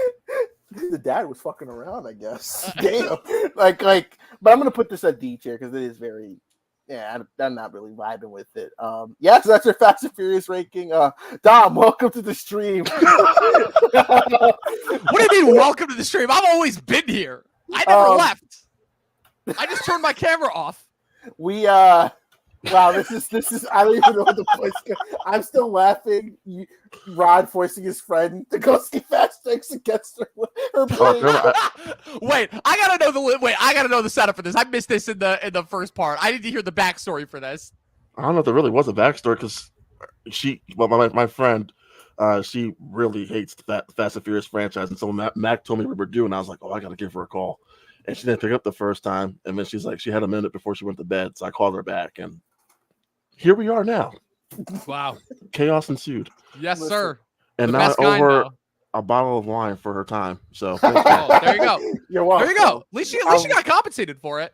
I'll get you a naked. I don't know when she's getting that bottle of wine, but she'll get it eventually. Eventually. Y'all, it's 11:21. I realize, and I know Dom just joined, and I think we should get to the main event. Unless you want to do one more before we get Pixar. Let's get to the main event. It's 11 o'clock at night. Let's get to the main event.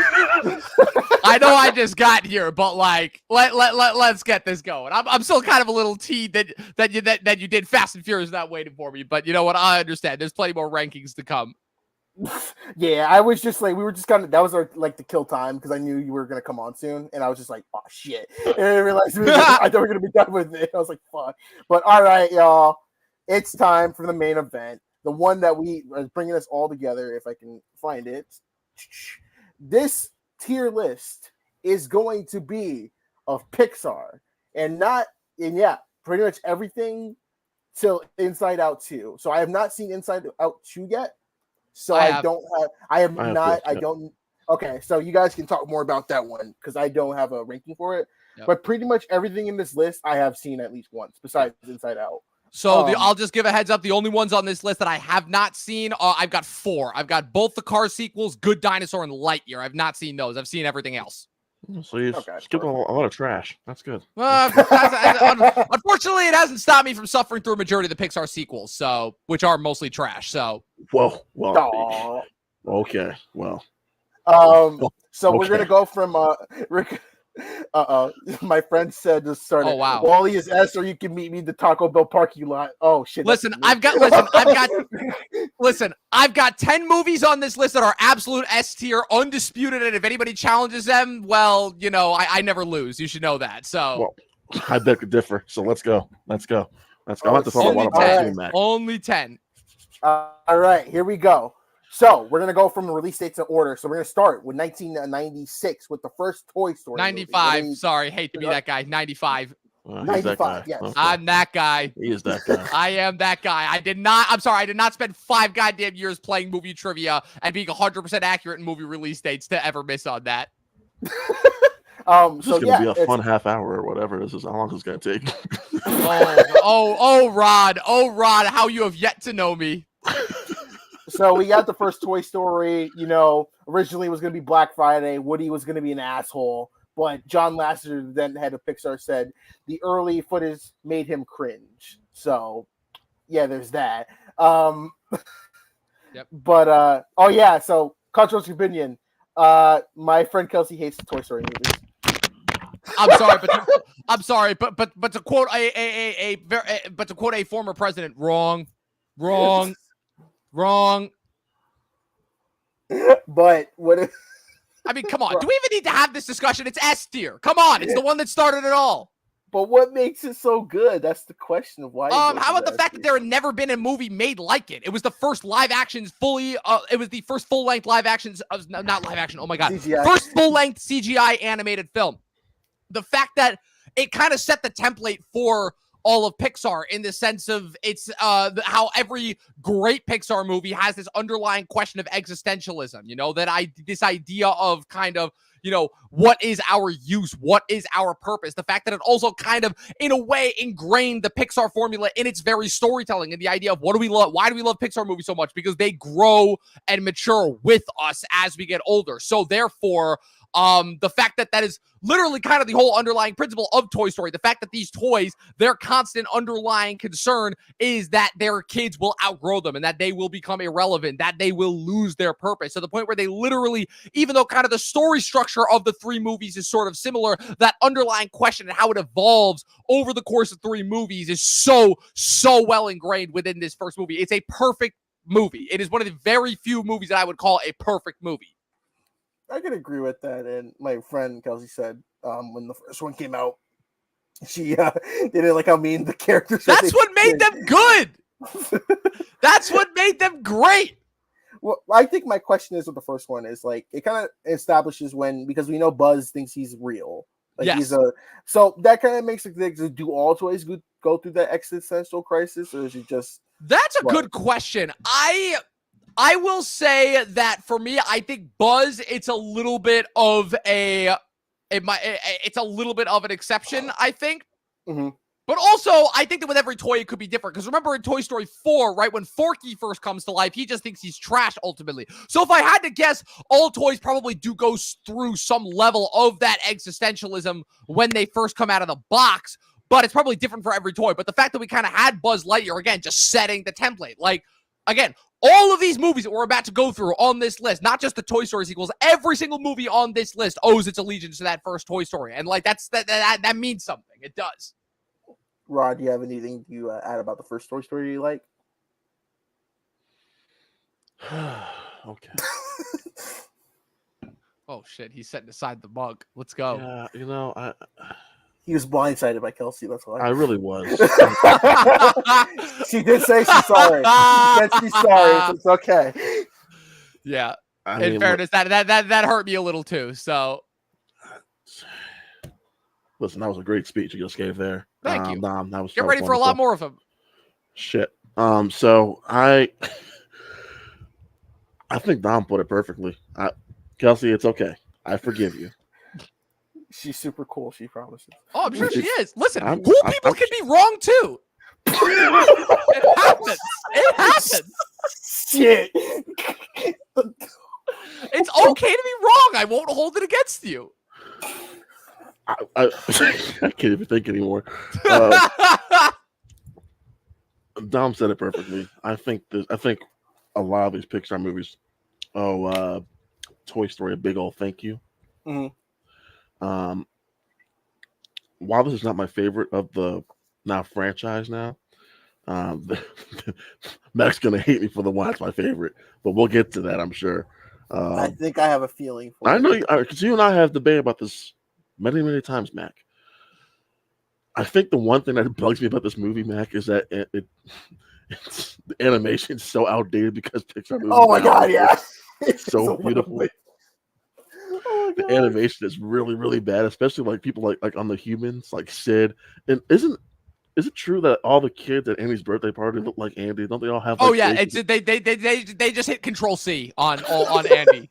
Listen, we gotta work what we have. It's 1995 for fun. Exactly. Listen, the fact that it came out in the way that it did. But you know what it is? It's like, and I say this every time somebody says that like the effects on something are dated, because look, by virtue of the fact that it's technology, it's going to be dated after a certain time. Like even the best visual effects that we have in movies now are going to be dated in like 5-6 years when the next one, because it's always evolving. So by nature, that's why I think that unless something looks really bad to the point where it's pulling me out of the story, I never hold the actual visuals against it. Because if the story's strong, then the visuals ultimately don't matter. And also, as far as the whole them looking dated, honestly, it kind of makes me a little nostalgic, because I kind of like, there's a certain like level of like kind of good feeling I get when I watch something that like came from a certain time, and okay, it doesn't look as good as some effects that we have now, but I mean it's not distracting enough to take away from the story. So I don't know, I kind of enjoy it, honestly. Look, nothing is gonna look as bad as that 2005 Hoodwink movie. A movie I actually really like. Yeah, I was about to say, I know, again, another example. Animation, bad, doesn't matter, because the story's fucking great. Yep.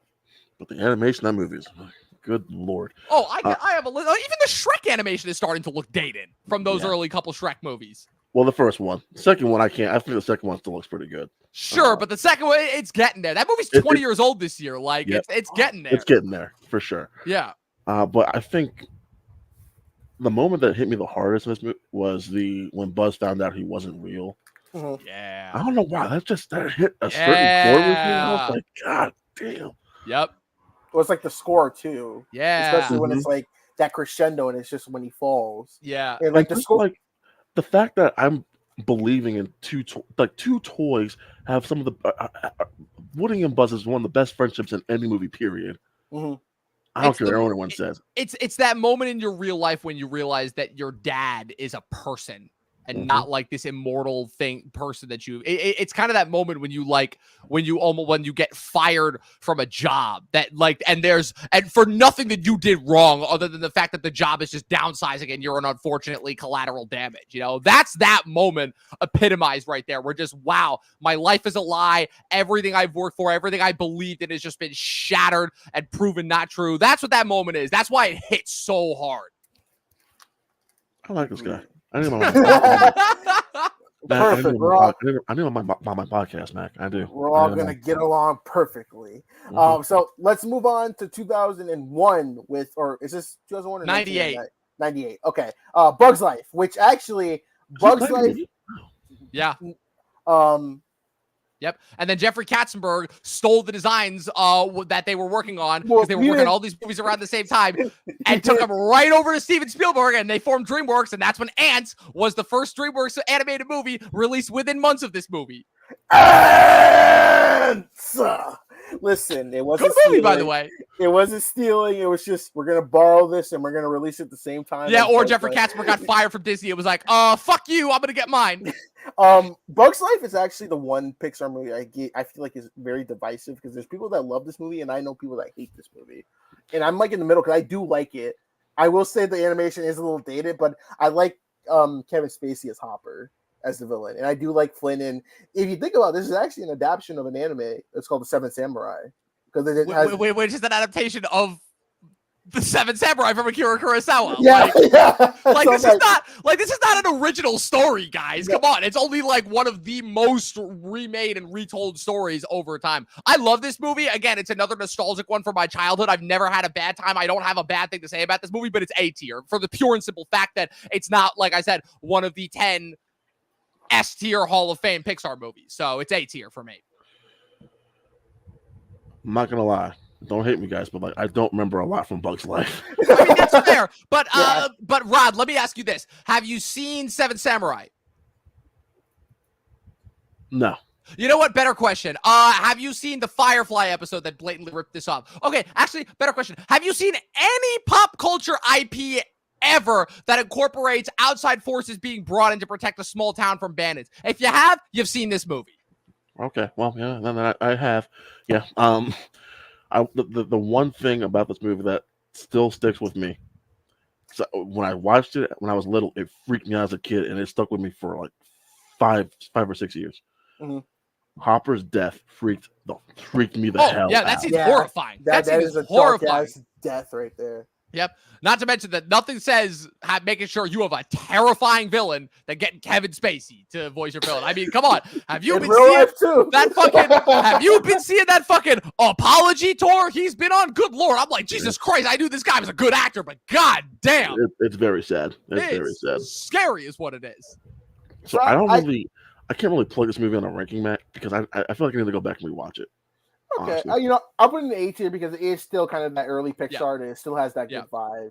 They're to still it. establishing themselves. It's not in the Pixar Hall of Fame, but it's way better than some of the more recent efforts. Like, I would put Bugs Life, honestly, aside from Inside Out, Toy Story 3, I would put Bugs Life over every single other movie that Pixar put out in the 2010s.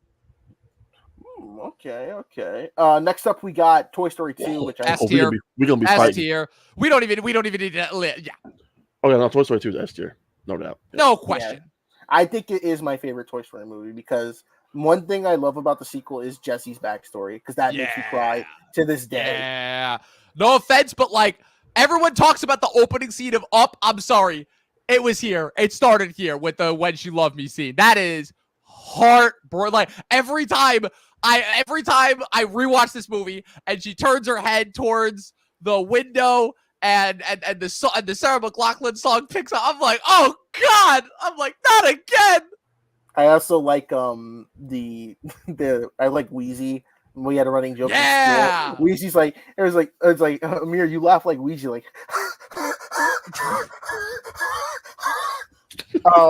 And then we have, of course, Gussie mentioned Woody's Roundup. I do. Woody's it's like, Roundup. It's like round. I do like the fact too that it does have the my favorite quote. It's like, yeah, they canceled the show because kids only wanted to play with space toys. It's like, oh yeah, I get what you mean. But Star Wars and sci-fi killing off the Western, so some subtle commentary there. Also some underrated as hell additions to the Toy Story canon besides Joan Cusack, who kicked ass as Jessie. What's it called? You got Kelsey Grammer, Fraser himself as the prospector, and Newman, Wayne Knight as Al for Al's Toy Barn, which is awesome. That was Wayne Knight? That was Wayne Knight. Yep. Go back and re-listen to it. Telling you. I do like how it was their job to go get Woody from the collector, and how some of them on that adventure, like the cone scene, I love to this day. It's funny. Yeah. But when they get to the toy store, I think it's funnier because Buzz gets swapped out with another Buzz Lightyear. He's like, "You're not a toy." It's like he's kind of going through. He's like, "Wow." He's like, "Wow." So now he's going through his own version of that. Exactly. And then also, this is where Pixar they really were playing fast and loose with the references. Like there was some obvious references that but like for like kids at the time wouldn't have known. Like I go back and rewatch this movie and the amount of reference, good lord, the Jurassic Park scene, the blatant Star Wars ripoff, and it kills me every time. No, the Empire Strikes Back scene. Yeah, it's great. It's great. Literally paying homage to the fact that they are another sequel that is better than the original. I'm like that's a level of self-awareness that's a little bit too big for 1999. Also, again, came out in the year 1999, the greatest year for movies.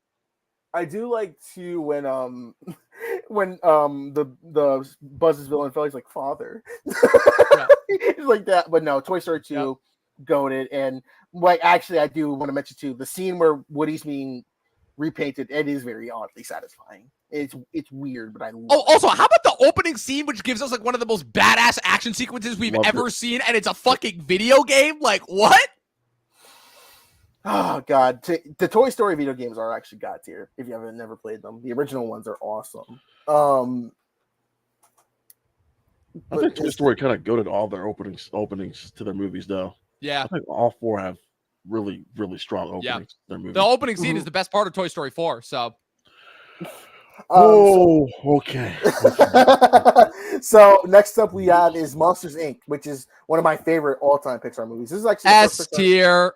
First Pixar movie I had on DVD, and that's stolen from us. S. I will not budge on it. S. I will not budge on A either. So okay, I want to hear the argument. So Rod, I've been talking enough first. Rod can go first. Oh, well, thank you, son. You're very welcome. Oh my god, so nice. Now shut up and listen. Here we go. I get it. Boo's adorable. We got great monsters. Randall's a great villain. Blah, blah, blah, blah, blah, blah, blah, blah. I'm speaking from my own personal preference, okay? Because I think on my letterbox, Mac, I have Monsters Inc. at like 11 or 12, I think. Maybe 13, honestly. Only reason why I say it's not an S tier for myself, there aren't enough strong emotional beats like some of the other films that are higher up on the list, like a WALL-E, like a Ratatouille, like an Incredibles. Dom's gonna hate me. I even have Incredibles 2 higher than Monsters Inc. I know. Okay, that's wrong. I'm sorry. That's just wrong. Fight me. That's wrong. I'm holding my tongue. I love the relationship between Mike and Sully. I love the Boo dynamic. It was great.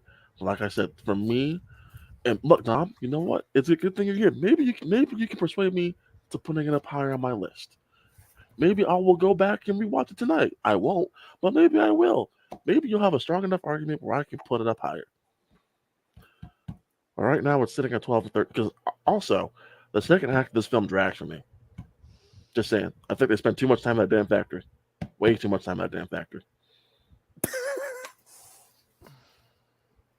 Again, Mac, just my own personal. That's my own personal. No problem. I wouldn't even say a beef. My own qualms with this movie. Okay, I can understand. It's still a fantastic movie. I grew up with this movie. You know, my podcast co-host has it like in his top 3 Pixar films. I don't get it, but that's him. So yeah, you know what, Dom? Elaborate, please, on why this is a S tier film. All right. All right. Here's why this is an S tier film. Because the first 3 films in Pixar's canon were very much, despite the fact that they had a lot of adult themes in them, they were still very much geared towards children. Monsters, Inc. is the first Pixar movie that I feel like was equally geared towards adults as it was children. I'll explain why. My grandparents are the ones that showed me this movie. My grandparents, who were in their late 50s, early 60s at that point. Why the hell are my grandparents showing me, as I was probably like 4, 5, 6 years old when this movie came out? Why are my grandparents showing me an animated movie about monsters? Because it is the first animated movie, I believe, that ever sought to be like, okay, what happens when you face a moral question at work? You know, we're all used to it, right? We go to work, we clock in, we do our thing, we say hi to our coworkers. Sully has the advantage of being the top scarer, so like he's already king shit, number one, whatever. But what happens when they discover the dirty little secrets of what's really going on at Monsters Inc.? What happens when they discover that, again, was something that they consider to be just a harmless endeavor? Besides the fact that this movie's already brilliant enough in terms of deconstructing the whole monsters under the bed myth. So much so that Howie Mandel tried to make a shitty live action version of it called Little Monsters. Yeah, exactly. And the fact that this movie still manages to have all of the heart, all of the enjoyment, all of the humor also that that every other Pixar movie at this point was capable of. I mean, striking gold again with Billy Crystal and John Goodman. We always go back to Hanks and Alan as far as being like the iconic Pixar voiceover duo, but I think that Goodman and Crystal are right up there with them. Mike Wazowski.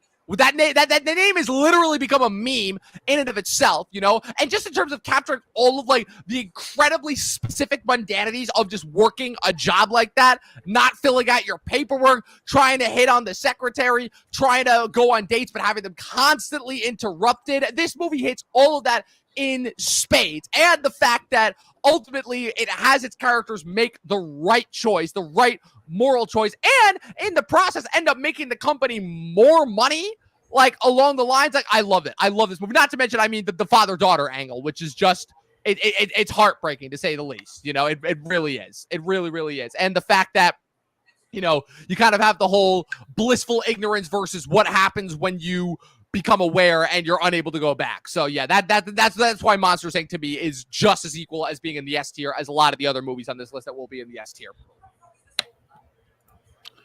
Okay, Interesting take there. I respect that. I respect that, Tom. I think well said.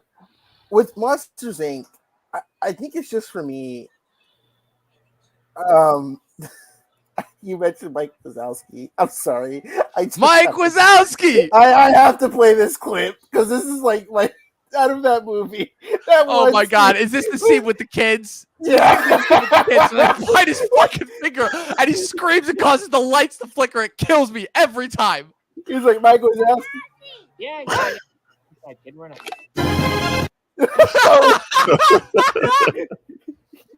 Listen, like that. I'm sorry. You can't put a scene in there and not have that movie be an S tier. No way. Like, okay. Oh, and then of course, put that thing back right here. Can't for us to help me. Boom, boom, boom. So help me. So you help me. And scene. And it paid off in a joke at the end, and they did an actual play at the end of the movie. Yep. Also, this is that iconic run of where Pixar movies would literally make bloopers to play throughout the end credits for animated. Like, what? This Pixar at its absolute peak. And this is also the pre-Disney days when it was Apple owning them, so they really could do whatever the fuck they wanted. I just we do quote. It is very quotable. So he's like, Mike Wazowski. Mike Wazowski. No. How about this one? I'm watching you, Wazowski. Always watching. That's good. So That's really good. I've had years to perfect it. I do have one funny story with this because I will put it in S tier too. Because I think there we go. It is. You're wrong, but it's okay, man. It's okay. My favorite story. I think I just proved why you were wrong, good sir. But to each their own. Now, to each their own. My friend called you a secret voice actor, Dom. I mean, I'd like to. My favorite story is that I always like to quote 2319, and if you get that, and I know that you're cool. Because like I talk to my mom all the time about movies, and I asked her, I was like, that's messed up. Like when you get older, that seems kind of dark because it's like there's like 2319, and like they quarantine them, and they shave them and shower them. They put a band-aid on them and then rip it off. I'm like, good God! They're like, ah. It's so great. Yo, when I worked at the Gap factory during COVID, and whenever we had a package that would get stuck on the conveyor belt, we had to go and free it up. We would always be like 2319, 2319. It's like, and then We got an escape package. It kept going, and like it got funnier every time. I just felt bad for the guy. And it's like and it's like, oh, and then my favorite of the scenes, I love when they're going between the doors and like door chasing. That is a great scene as well. But when they lock Randall into the house, like, Mama, there's a gator in the house, another gator. Give me that shovel. He's like, ow, yeah, get him, Mama. The fact when Disney was not afraid to just brutally murder its villains too, they just put it like slightly off screen or in the shadows. I'll kidnap 1,000 children before I let this company die. Yep. The late great James Coburn too. Oh God, that Mustang is awesome. Next up, Finding Nemo. S tier, not even a question. S tier. Yep. This movie scares the shit out of me to this day. Heartbreaking. Ocean is scary as fuck. I just want to also give a shout out because I'm going to shout out at least 2 voice actors that are like iconic actors, and we were kind of the introduction. Just Pixar is the reason why I know who majority of famous actors are. Willem Dafoe and Jeffrey Rush are in this movie. Mm-hmm. Like that should tell you like how goated this movie is, and Allison Janney too. Oh, we got an A tier. Listen, wrong. I think Finding Nemo is special to me because it mastered water in animation, and water is sometimes so hard. They were able to put time and effort in researching everything, and they got everything pretty much correct. Like marine biology, this is like one of the most accurate movies when it comes to marine life. Yeah. And I think like you mentioned, heartbreaking. The opening scene when the barracuda attacks, and it's just scary as shit. Oh my God, no, that scared them. Yeah, to put that into context, this is the first movie I ever saw in theaters. I was 6 years old when this movie came out. It's scared. That opening scene, I almost ran out of the theater. I was so scared. The scene that scares me the most is the anglefish, because that fish. The anglefish scene, like, yeah, this movie's got some scary moments too. Mm-hmm. But I do like my favorite. I love the Nemo plot when he's in the tank at the dentist office. Yes. Like, it was like Uka Chaka Uka. He's like, isn't there another way? He's just a boy. But it's great. I do like it, and it good voice actors too, because I even like Ellen DeGeneres as Dory. Just keep swimming. Yep. But just keep swimming. Incredibles. It's S tier. I will say Incredibles is my all-time favorite Pixar movie. It's grown over the years. It's grown over the years. And the fact that it was like the best superhero movie for a long time before superheroes were the mainstream, and the fact that like it's just so many things about this movie has aged so incredibly well.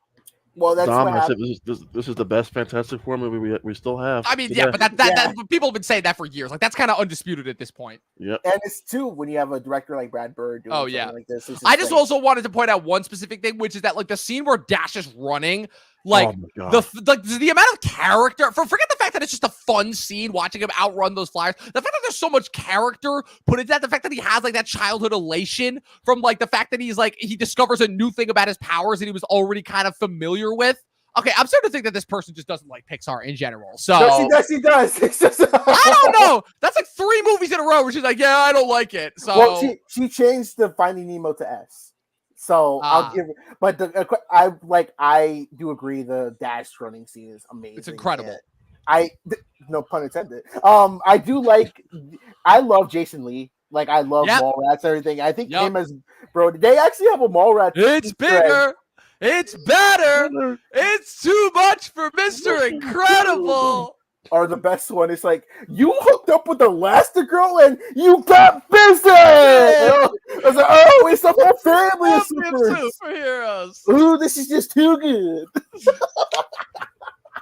It's like, after all, I am your biggest fan. Oh no, even better. You tried you sly dog. You almost got me monologuing.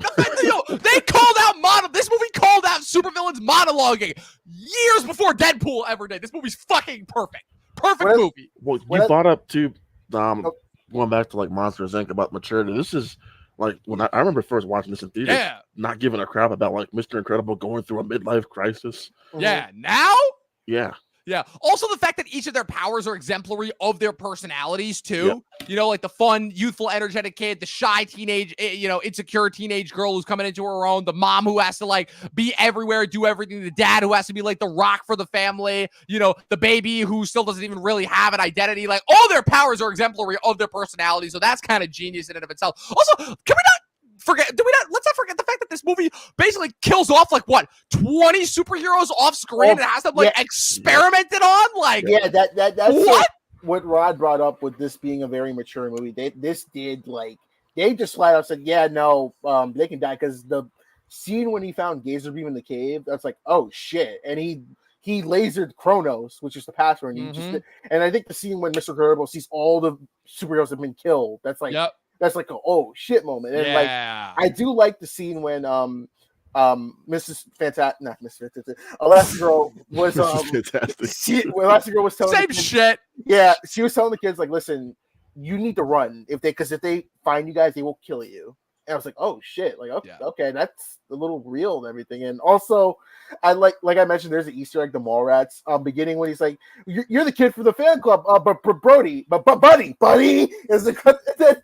Wait, great. Bon Voyage. Bon Voyage. Come on, this movie's perfect. The part when he's like, an Incredible Boy.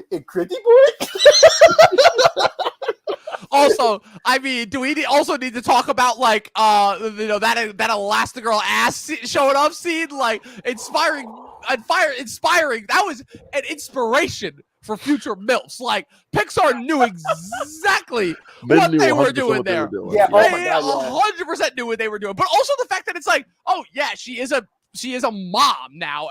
Like, she probably hasn't felt this good in years. Like, that even has a purpose for the story, and it's not just like a cheap throwaway moment, Well, he did. Well, another with the maturity thing, she thought that he was having an affair.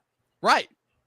So exactly. I think that is another good way to look at that. She's like, but I think it is a perfect movie, and it's so sad that it took so long to for them to get a mediocre sequel.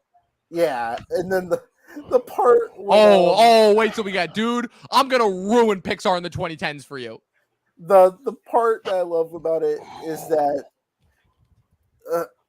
she said men. Oh, here we go. Listen, we fucking go. The part when she punched out Mirage was fucking hilarious. She's that was great. He's like, you must be Mrs. Incredible. It's like, oh shit. It's like, damn. Oh god, I love it. I want to say to you, Mac, there's only. It's funny for myself personally. There's only one other animated movie I like more than this. That's The Lion King. I think Lion King's ironically also 10 years apart. Yep, there you go. Yeah.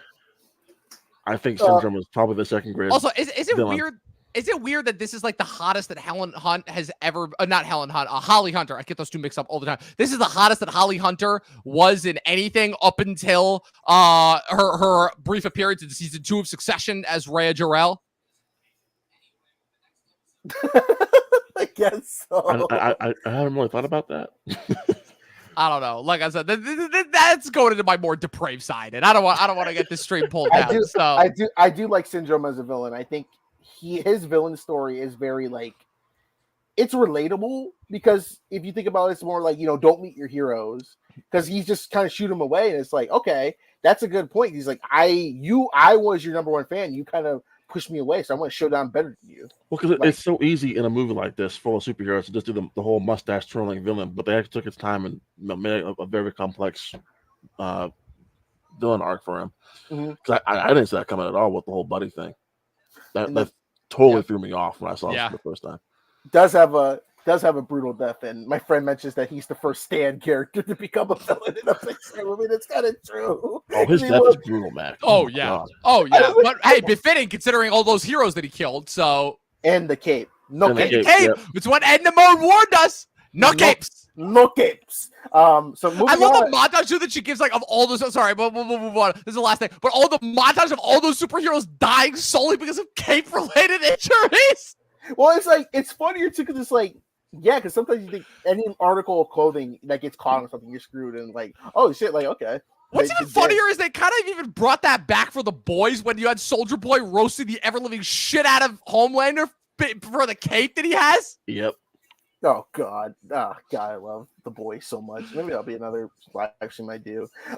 Next up, we got Cars, which, guy, is it goated nowadays or is it just good? Cars is A tier. It's not quite goated. I think it's been put up a little bit on a pedestal because the sequels were like so obnoxiously bad. This movie, I always thought this movie got a bad rap and that people were a little harsh on it when it first came out. It obviously doesn't have the perfection that a lot of the Pixar goated tier movies do, but I think that it actually has aged quite well. I think the feelings of nostalgia that come from it, that wistfulness for like a more like kind of more interconnected America versus versus modernized everything is kind of more isolated and much more corporatized too. I thought that was great. I really love this movie. Also, low-key, one of the most underrated Pixar soundtracks too. Real Gone and Life is a Highway, absolute bangers. I still listen to both those songs to this day. I hate the fact that there are kids that were born when this movie came out that just graduated high school. That makes me absolutely disgusted with myself.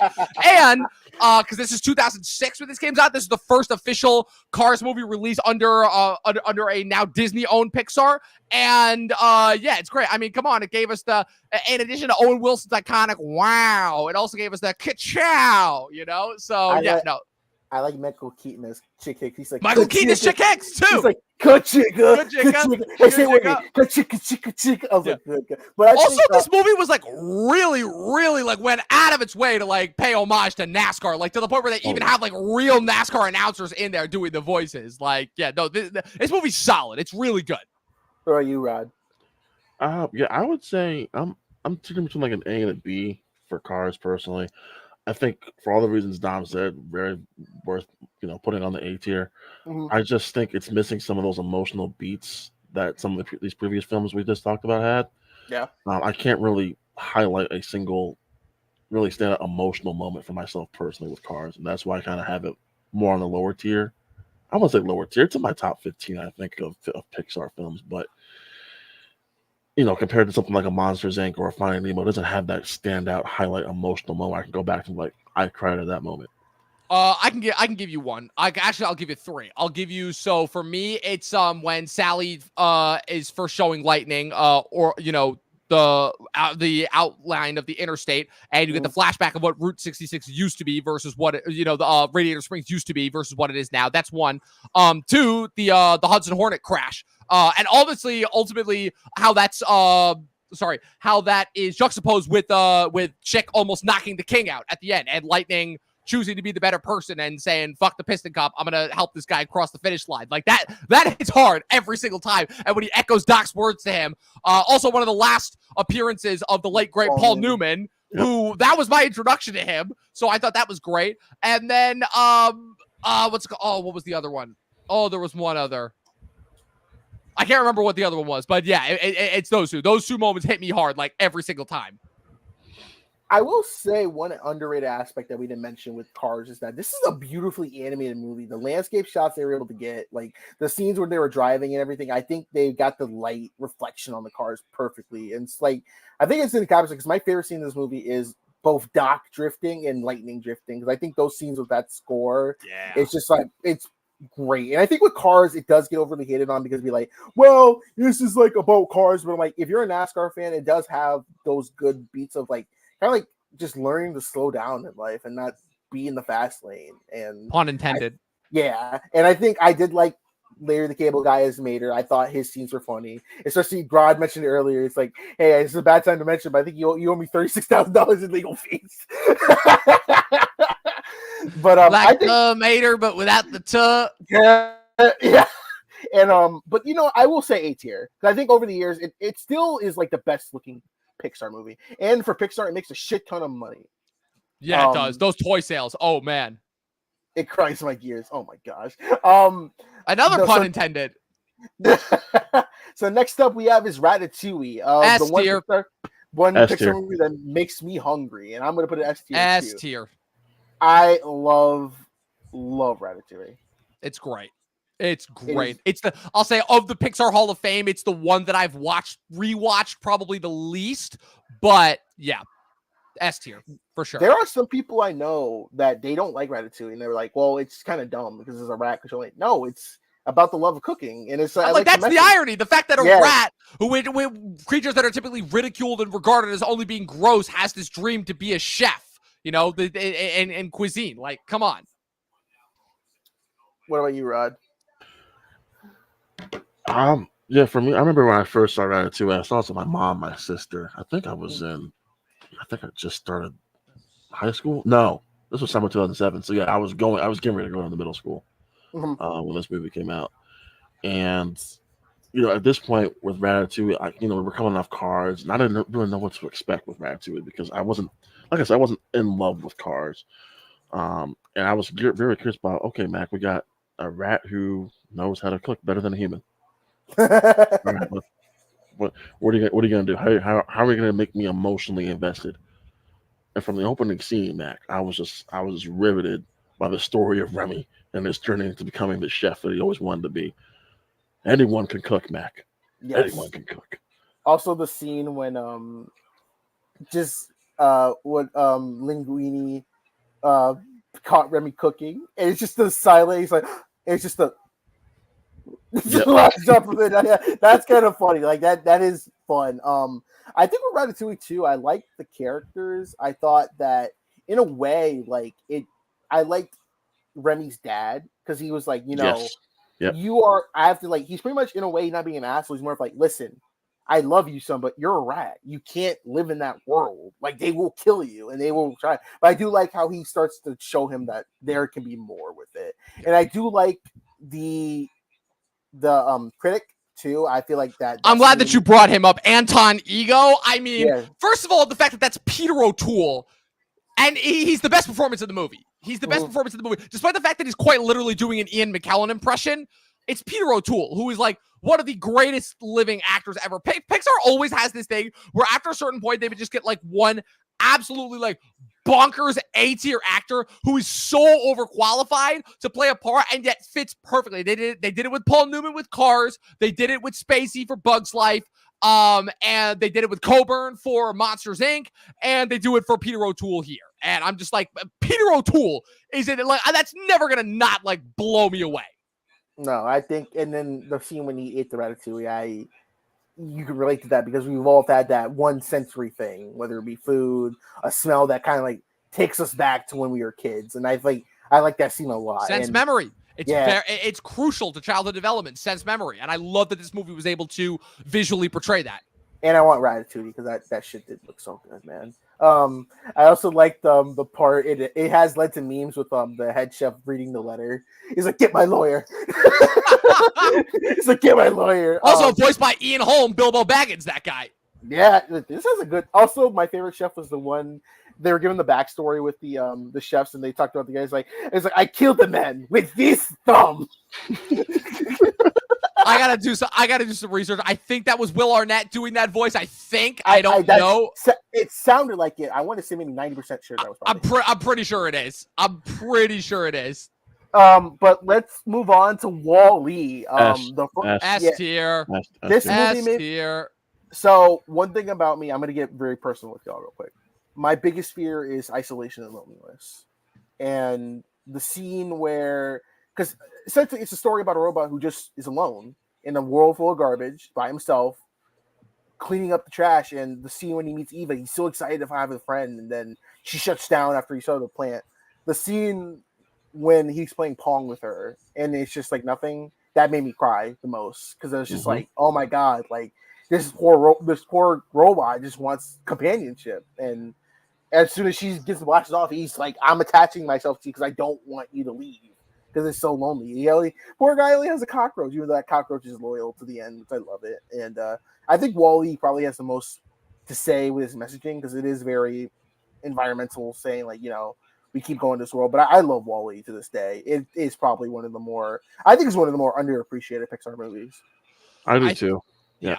I think so. This movie obviously is special for a lot of different reasons. Number one being that, so by this point, this is 2008 when this comes out, right? So by this point, we'd had almost a solid decade of watching Pixar movies, right? We'd seen, with the exception of The Incredibles, the three before Finding Nemo, we were all too young to watch in theaters. But by the time, with the exception of The Incredibles, we'd seen every Pixar movie in theaters by this point. And so it had kind of become like an event, you know. But also this 2008, which is the start of the Marvel Cinematic Universe. So like this was like around the time where like going to the movies was becoming an event. They were like 3 or 4 of these movies in 2008 alone. WALL-E, Kung Fu Panda, Iron Man, and Dark Knight alone. Those were all like kind of major movie events by that time. So this is one of only 2 animated movies in my life that my dad, who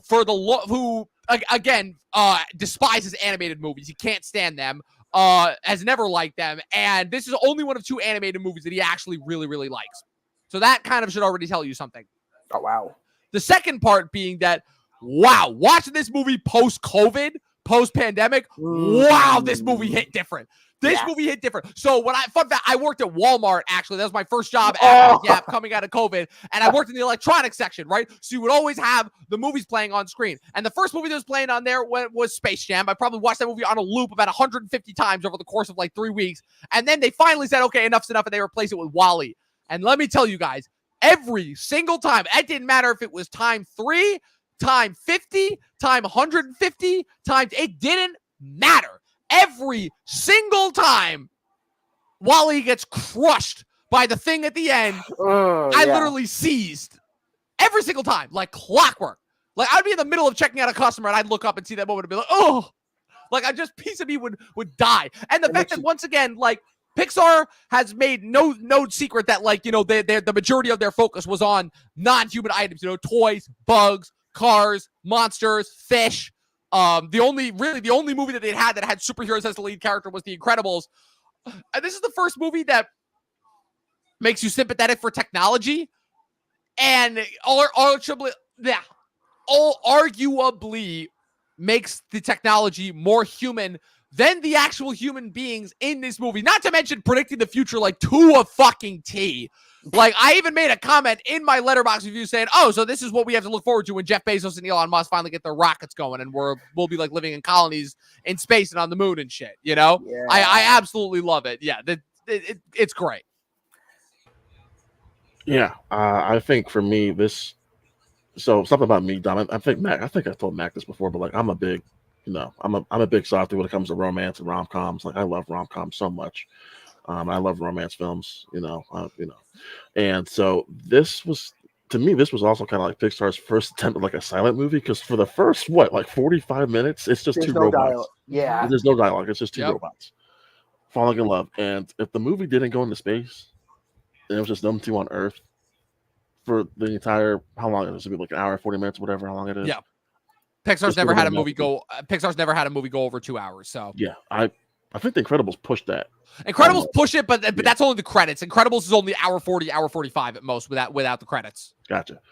So what was I going to say? Yeah, so I was just so enthralled with the relationship between Wally and Eve, because Mac is right. Like I think we're all kind of have that fear, Mac, of like being alone or just alone. And I mean, I was 12 years old or whenever when this movie came up, because this was 2008. Dom, you said right? Yeah, 2008. And it kind of came out in between Iron Man and Dark Knight. And we had this little movie called WALL-E. Yep. What a weird best movie summer of the 2000s, if you ask me. Honestly, yeah.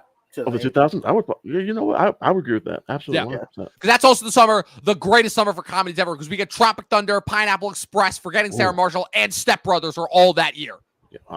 That was a great year. Yeah. Baller fucking year. That was a great fucking. So I'm already enthralled with that. And then when they decided to go to space, to go to the Axiom to do all this stuff in space, am I the only one who didn't cry when Thomas Newman's score just blasted when Wally's in space? Just like, because this is his first time away from Earth or anything, and he's just experiencing, space and the stars. And I'm just getting so wept up with emotions in that. This movie has so much to say, and you're right, Dom. Watching this movie now post-COVID, scary action, because Pixar kind of predicted the future a little bit. Yo, auto for look at that. Auto take out auto and change that to Chat GPT. Oh my god. Yeah.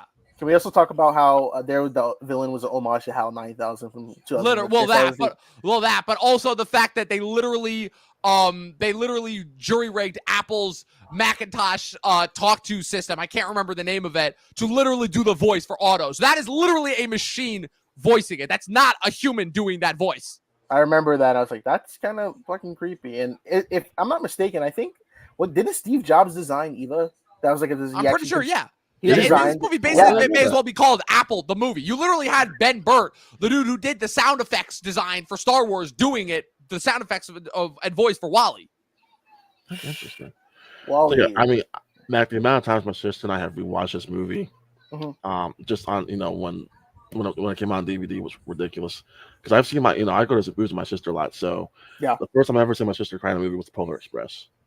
I think the second time was this movie when we saw it with our family in the theaters. Because when Wally was crushed, you just felt that gasp in the theater of like, oh my god. Because Pixar would only do that have the balls to actually kill Wally and leave him dead too. Yeah. Oh yeah. Like I legit had that. And even worse, when Eve fixes him and he doesn't have his memory and he just goes about. That's even worse. Yep. I mean, like I love this movie so much. Like I even have the Criterion downstairs in the theater room. Like this movie is gorgeous. The score is wonderful by Thomas Newman. I think the score gets talked about enough from Thomas Newman. Yeah. I mean, I have it 5th on my list now, Mac. I think I convinced myself to put it to 4, maybe even 3. Like this movie's just that good. I will say it is low key funny because I feel bad for the one robot who was cleaning up after Wally. He's like, Wally kept doing that, and then he's like, "Come on!" And he's like, love that. I love that so much. Like that's the other thing. Pixar knows how to give a shout out to the little guys. I love that shit. And then he like touches his face. He's like, "Ah!" I was like, "Wow, that's Mo." That's what his name was, Mo. I love Mo. Oh my goodness, it's like, oh yeah, it does make you feel for time. I will say, what's up? I don't know how y'all feel about Disney Plus now, but I would have liked to have seen like a Disney Plus like miniseries of this just to see them rebuilding Earth. So I know they did kind of that in the credits. Yeah. But I would have liked to see some sort of shit. Yeah, given Disney Plus's track record right now, yeah, I don't need to see that. And give it a few more years to probably do that. Yeah. I just want to see more. I'm sorry. Need I remind you of a little show called Monsters at Work? No, because I thought that shit was terrible. So yeah, exactly. Wally. Mow. See, okay, Killer agrees. Okay, thank you. Okay, you guys want to hear my latest best voice impression? Get ready for this. Okay. Wally. I will say I did like when he was dancing to the movie in his trailer. Yeah, that was great. And then the part when Eva did it, it's like fucking like just about the part where it's like do the helicopter, fucking Wally just smacked into the fucking ceiling. That was great. Like, that was great. It's one thing I think of again. I don't know. I don't think Wally needs a sequel. It doesn't need a sequel. I think it's fine for that.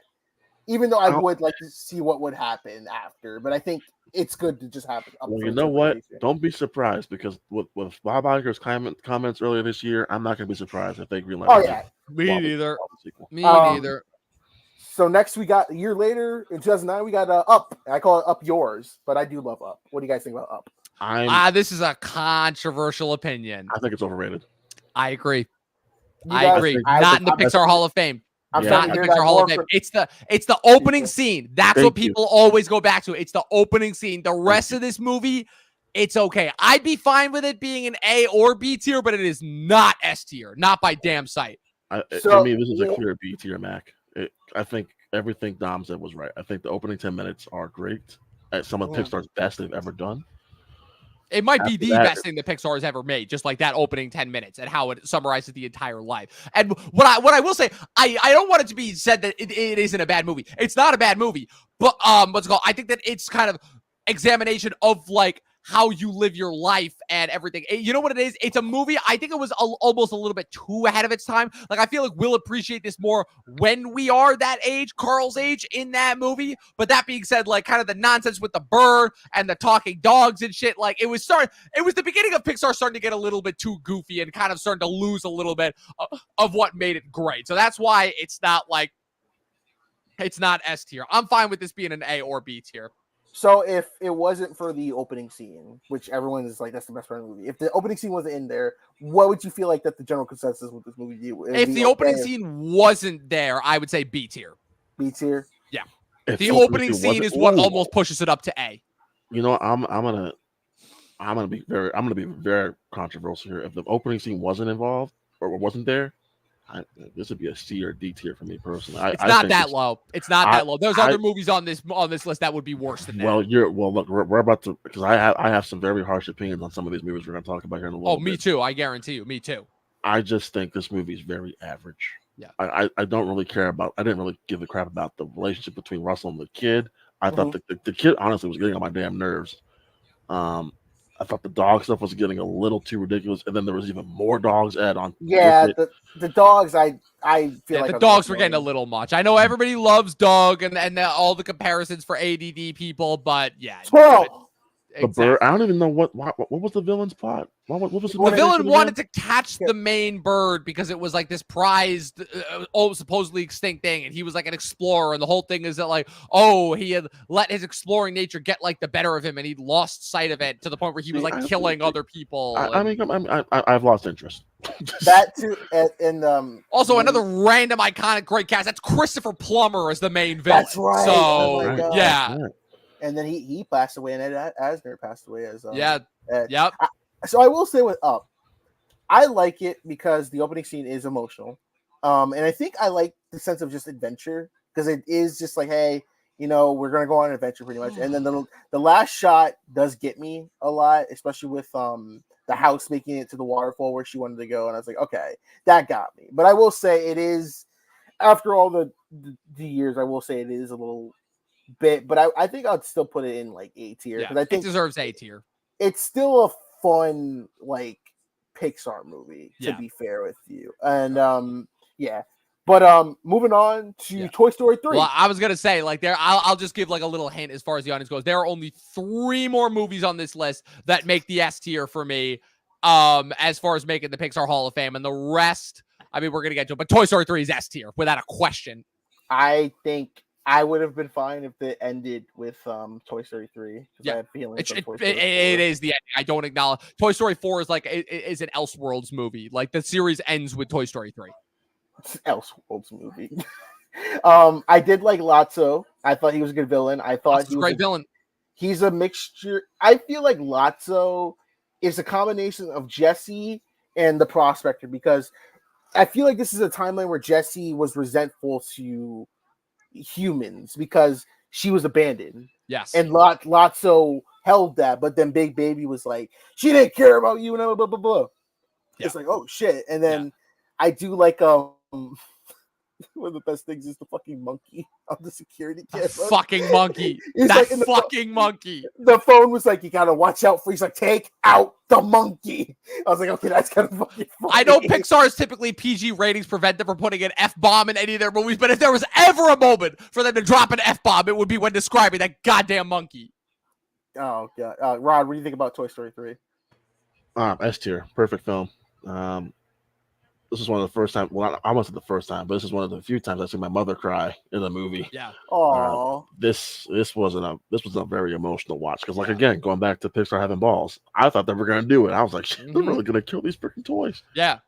And also, I mean, the time jump, the time jump now, it's absolutely insane. You know what's wild too is that like there are kids now that were born when this movie came out that are about to enter high school. Yep. Put that in perspective. That's how long it's been since this movie. Yeah, this movie's 14 years old. Yep. Fuck, man. And now listen, I know we have differing opinions on Toy Story 4, and that's fine. I get it. I'm never going to talk about it. I'm not going to say I love Toy Story 4, but this was the ending Andy needed. Yes. And deserved. I thought it was a perfect conclusion for the trilogy, a perfect conclusion for the character. And to see kind of the toys move on to the next phase in their life as Andy moves on to the next phase in his life. Forget these movies. One of the greatest endings I've seen of any movie ever, frankly. Like, I agree. literally descending into the pits of hell. And that's not even the craziest part. The craziest part is the absolute welling up of tears when you see Andy finally being able to depart with all of his like childhood memories, and like the fact that the toys, that again, the perfect cap off to what was established in the original Toy Story. The fact that all these toys are so worried about their owner finally outgrowing them. Now it's here. And rather than, but they do get to live this other life that they wanted, but it shows that Andy never forgot them. Like, he's able to list out everything that he remembers about playing with them like it was yesterday. That to me is like what really, really got me. Cause like that to me is like because to me, like somebody who doesn't forget their childhood, but is like able to move on from it and understand that, like, you know, I can't be with them anymore, but oh God, I'm going to fucking cry just talking about it. Yeah.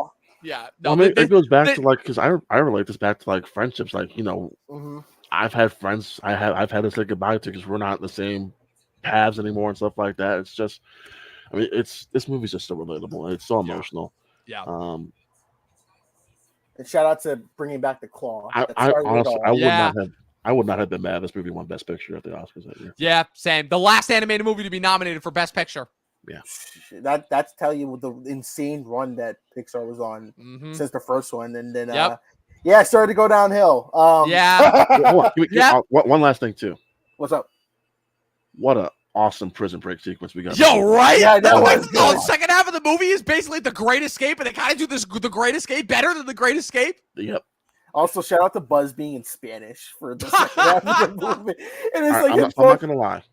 As much as I love Toy Story 4, I will say I did not like the dumbing of Buzz. No, I don't know what they were doing there. It kind of started with this movie a little bit towards the end of the end of a little bit, but it wasn't nearly as egregious. No, it wasn't as bad as what they did for. No. Yeah. Also, shout out to like what happened to Bo Peep, and don't worry, we'll see her again in the next movie. Yeah. But yeah, starting with the downhill trend, Cars 2. I haven't seen it, so I have no opinion. It is regarded as it is actually, I believe, the lowest rated reviewed movie on Rotten Tomatoes for all the Pixar movies. To me, this is not the worst Pixar movie. That's the next movie on the list. The wannabe Hunger Games movie. But for me, I can't stand Brave. It just annoys the hell out of me. It's still a bad movie, though. I think the big problem, like I mentioned before, they found a character with Mater that was popular with that crowd, and they're like, hey, let's instead of racing with people liking the first movie, the characters, let's just make this an espionage spy movie with Michael Caine. You got Michael Caine to be Finn McMissile. I was like, wait, what? And this was a surprisingly dark movie because they dealt with cars' engines overloading and combusting, pretty much exploding and dying. Like, there are many cars that die in this movie. But it's just the whole of like the racing takes a back seat and we're following Mater the entire movie. It is very like, why? And it was just a big step down from the first Cars movie. But I still don't want to put it in F because I feel like it's quick movie, so it's not that You bad. thought it was quick? Oh man, there was a chore getting through this in the theaters, man. I've been watching it at home and didn't see the theaters, and I feel like I watched it at home and it doesn't go by fast. But I think kind of like following up, I'm gonna put Cars 2 an F because it's just it's not good, man. It's no. And then I think with Brave, as soon as the mom turned into a boar, the movie turned. It sucked. Brave is such a weird. That was a weird. I don't like Brave. It's a wannabe Disney movie / girl boss movie, but made by Pixar. I'll say this: I like the elements of Scottish folklore and mythology that they do. That's cool, but again, it's a Disney princess movie as a Pixar movie, and it's just the two don't mix, unfortunately. Even though it does have a very, very good cast. Yeah. I do want to hear Kelsey's argument though, so I'm curious to read her argument for Brave. But my thing, that was a weird year because that was the year Pixar made a Disney movie in Brave, and then Disney made a Pixar movie in Wreck-It Ralph. Yeah, right? Like, what was going on that year with animation, with Disney specifically? I just remember on Disney Channel, they played that one ad. It's like, I wrote these two things from my own hands. Yeah. Did Wreck-It Ralph even get nominated for Best Animated Feature that year? Yes, it was. It was. And if you ask me, it should have won. It should have won. Did it go to Brave? Brave won. Oh, and it should have been Wreck-It Ralph. Well, actually, no. I'm wrong. Well, okay, Wreck-It Ralph, I think, should have won if it was just the two, but the best animated movie that year was Paranorman from Laika. In That's what funny. way does the feminine energy justify being a C? I'm actually curious about this. I It haven't seen it Paranormal doesn't get a in so long. pass just for being more feminine. I'm sorry, that's not how that works. Well, I mean, I I feel have like to go if back it and was, watch Paranormal. I was like, if this would have been worked as a Disney princess movie, because at least that would have been C. I think for it just to Sure. be a Pixar movie, I just feel like it's just out of place. Yeah, out of exactly. everything. Yeah. It just with Pixar just doesn't need to do Disney, and that actually makes me think: was this more of a Disney involved Pixar movie instead of a Pixar itself? Because More than likely, yeah. it just More than didn't- likely. Felt like Well, because this is 2012, so this is after Tangled had already come out. So this is when like Disney and Pixar movies really started to become like synonymous, and people just stopped being able to tell the difference. Yeah, you know? there are still people who Like, think because Tangled- visually and aesthetic wise, like, so Pixar does Brave, Monsters University, and you see what happens there. Disney does Wreck-It Ralph, then Frozen, then Big Hero 6, which are, aside from Frozen, those are really all Pixar. Like Wreck-It Ralph and Big Hero 6, those are and then when they do the 1-2 punch of Zootopia and Moana in 2016, like, 3 of those movies are Pixar movies made by Disney. Yeah. They are. Jesus Christ. And then Monsters University. B tier. B tier. Ready for this. This is a movie that I did not like when I first saw it, and I still don't think that aesthetically wise it's one of the better Pixar movies, but just from a story standpoint, especially compared to some of the other mediocre Pixar sequels that came out after it, first of all, have you ever seen another movie that has the main characters drop out of college and then actually has them be better off for it? Have you ever seen another movie from Hollywood that has done that? Because I haven't. I'm sure there has. I just can't think of it. Well, I don't know. Not that I've seen. I don't know. Not that I've seen. And yeah, I don't know. I like this as an origin story and as a companion piece to Monsters Inc., but it's not A tier for me. So yeah, B tier. And I don't like the animation for this. I think, and maybe it's unfair to the movie, but I think a lot of our well, I wouldn't say all people's criticisms, but I think one of the criticisms, fair or unfair, is that we wanted a sequel, not a prequel. If we were going to get another movie in this world, we wanted a sequel rather than a prequel. Yeah. I feel that's just from how I see it. Yeah. It's still good for sure, but yeah, I agree.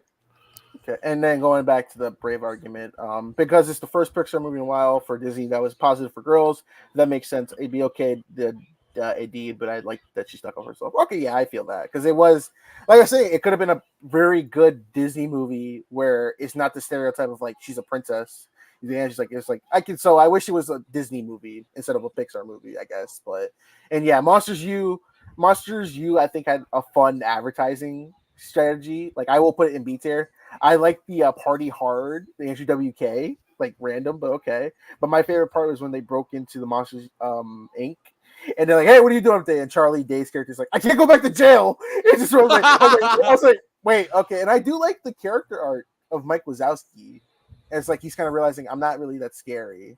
Yeah. And it's like insulting, but it does break lore because they're like, "Hey, I've known you since kindergarten or like since the first grade." And it's like, "Oh, you met in college," but okay. But next one we have is Inside Out. S tier. S tier. S tier.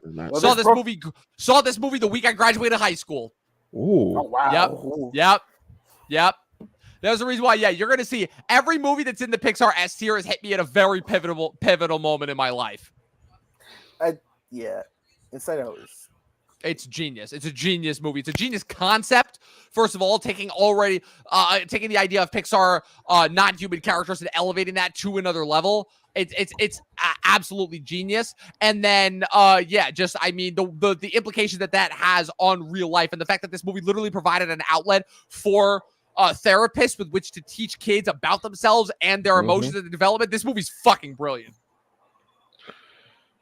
I mean, I don't know what else to add to that, Mac. I mean, that was pretty much well said. That was well said. Talk about mature too, though. Yeah, this is really the first. I mean, I know there are themes in other Pixar movies that are mature towards adults, but this really I felt like was geared towards adults more than children. Yeah. Oh man, the Bing Bong scene. Oh God, I cried. Oh God. Well, think about it too. Of like who's leading each person. The dad is being controlled by anger. The mom's sadness, and then Riley's joy. And I think when you mention the mental health, like the feelings and emotions, it is a good like story of like joy. It's like, no, we have to be happy all the time, and sadness is like, it's okay to be sad, to have those sad moments, to be good with joy. I'm like, holy shit, like this is actually deep for a Pixar movie. I'm like, fuck. Yep. But it is it does get you emotional. It does make you think because it's like, fuck. Also, I like the ending joke with the boy. He's like, go. That was great. That killed me. There was a running bit in this movie which I could not stop laughing. The whole triple dent gun thing. Oh my god, so great, triple dent gun. I was like, oh god, so great. Also, just the way that this movie like provided a visual sense of the human brain was just incredible. Mm-hmm. I wouldn't mind a spin-off series following more aspects of like the movie, the dream production. Well, they do have one coming out next year, I think, but it's involving the Dream Studio, I think. Mm-hmm. Yeah. I'm excited for it. So Dom, this is one you have not seen. It's the Good Dinosaur. Not seen Good Dinosaur. This is one of the first Pixar movies that actually bombed in theaters because it did not make any money. And this bombed hard. Rod, did you see Good Dinosaur? I have. I fell asleep. This is the first Pixar movie I fell asleep in. I don't ever want to use the word dumpster fire for Pixar. But I came pretty close of calling this movie dumpster fire. I feel like this is one of the instances where it's appropriate. Listen, I think Good Dinosaur gets hated on too much because I love for good reason. Oh my lord! Shut up.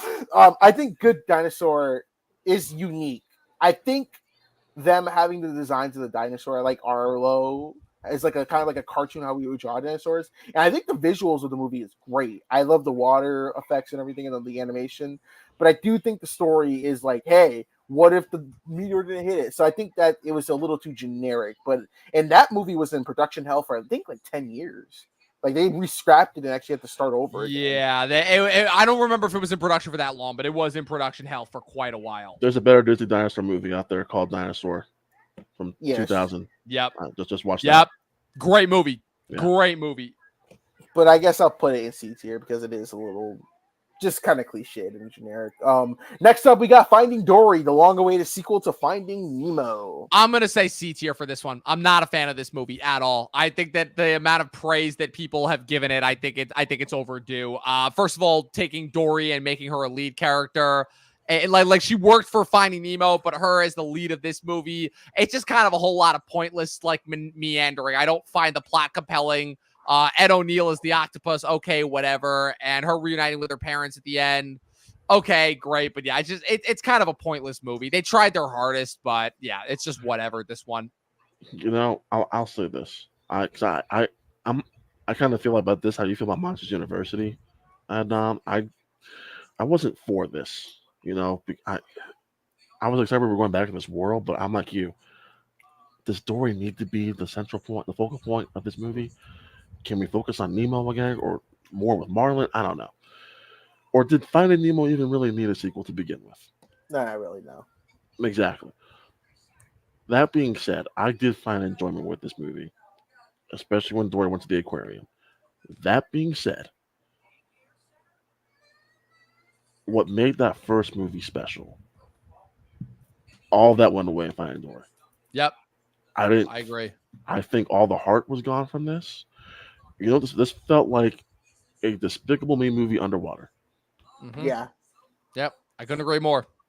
It's kind of like the Cars 2 effect when they took the side character and made them the... I think this is better than Cars 2. Oh yeah, definitely. I think this movie does have a couple of good emotional moments. Mm-hmm. But overall, I think there's no heart to this movie. Yeah, I agree. This was a cash grab for sure. And I've lessened my enjoyment of the movie over the years. I still have fun with it when I do go back and revisit it, but it's just there's no need for it. But it made $1 billion, so you know, hey, what do I know? Fuck do we know? Fuck do we know? That kids got dumber. That's what we know. Look, I remember the kids were having a ball when this was in theaters. Yeah. Oh my god! Oh yeah, and guess what? There are still people my age who will go and watch those fucking Minions movies every year because they think they're hilarious. So yeah. Okay, all right. I like the first two. I was because those movies actually had heart. Yes, those are pre-Minions.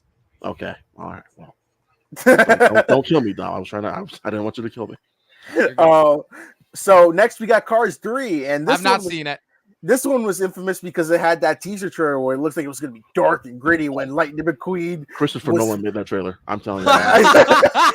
Like, I remember that blew up Twitter because everyone's like, because that was a crazy summer because we got the trailer for Logan, the trailer for Cars 3. Actually, Logan was already out by the time the trailer for this dropped because Logan was March that year. That's right. And it's like that trailer was like, oh, that trailer was just like, holy shit! Like, it's gonna be dark and serious. Like, it's gonna be older Lightning McQueen, and no, it wasn't. It wasn't at all. Mac, just to give you a perspective of how shitty summer 2017. I have talked actively about how awful summer of 2017 was for movies. With really, I think the only movie that I enjoyed that came out that summer. Well, there were two movies, actually. I enjoyed Wonder Woman, and I enjoyed Catherine Bigelow's Detroit. And everything else that summer was pretty much a dud. But do you remember, Mac? I've said this numerous times. This is the summer of the Tom Cruise Mummy movie. This is the summer of the Rock Baywatch. Yeah. Do you remember what infamous music biopic came out the same weekend as Cars 3? I want to see if you can guess which music biopic. Was it All Eyes on Me? It was. Movie? It was All Eyes on Me. I remember that. In a very poor attempt to capture the Straight Outta Compton hype, they put out All Eyes on Me, which kind of unfortunately cursed the movie biopic because then we got the follow-up of Bohemian Rhapsody, Rocket Man, Elvis, where the music biopic just became jukebox musical. So, yes. Okay, just to kind of piggyback, or just to go back on his 2017 summer movies. That summer was really bad. Really bad. Really bad. I will say, so I enjoyed Homecoming. I enjoyed War for the Planet of the Apes. War was good. I forgot about War. War for the Planet of the Apes was really good. Girls Trip I enjoyed. Didn't see it. Baby Driver was good. Baby Driver was good. Oh, Dunkirk. That was the other one I forgot about. Dunkirk was good. I'm not the biggest fan of Dunkirk. And then I did enjoy The Big Sick. Big Sick is great. Big Sick's really good. Other than that, though, not a good summer. Yeah. Not a good summer. But Detroit was good too. I like Detroit. Yeah, Detroit's great. Yeah.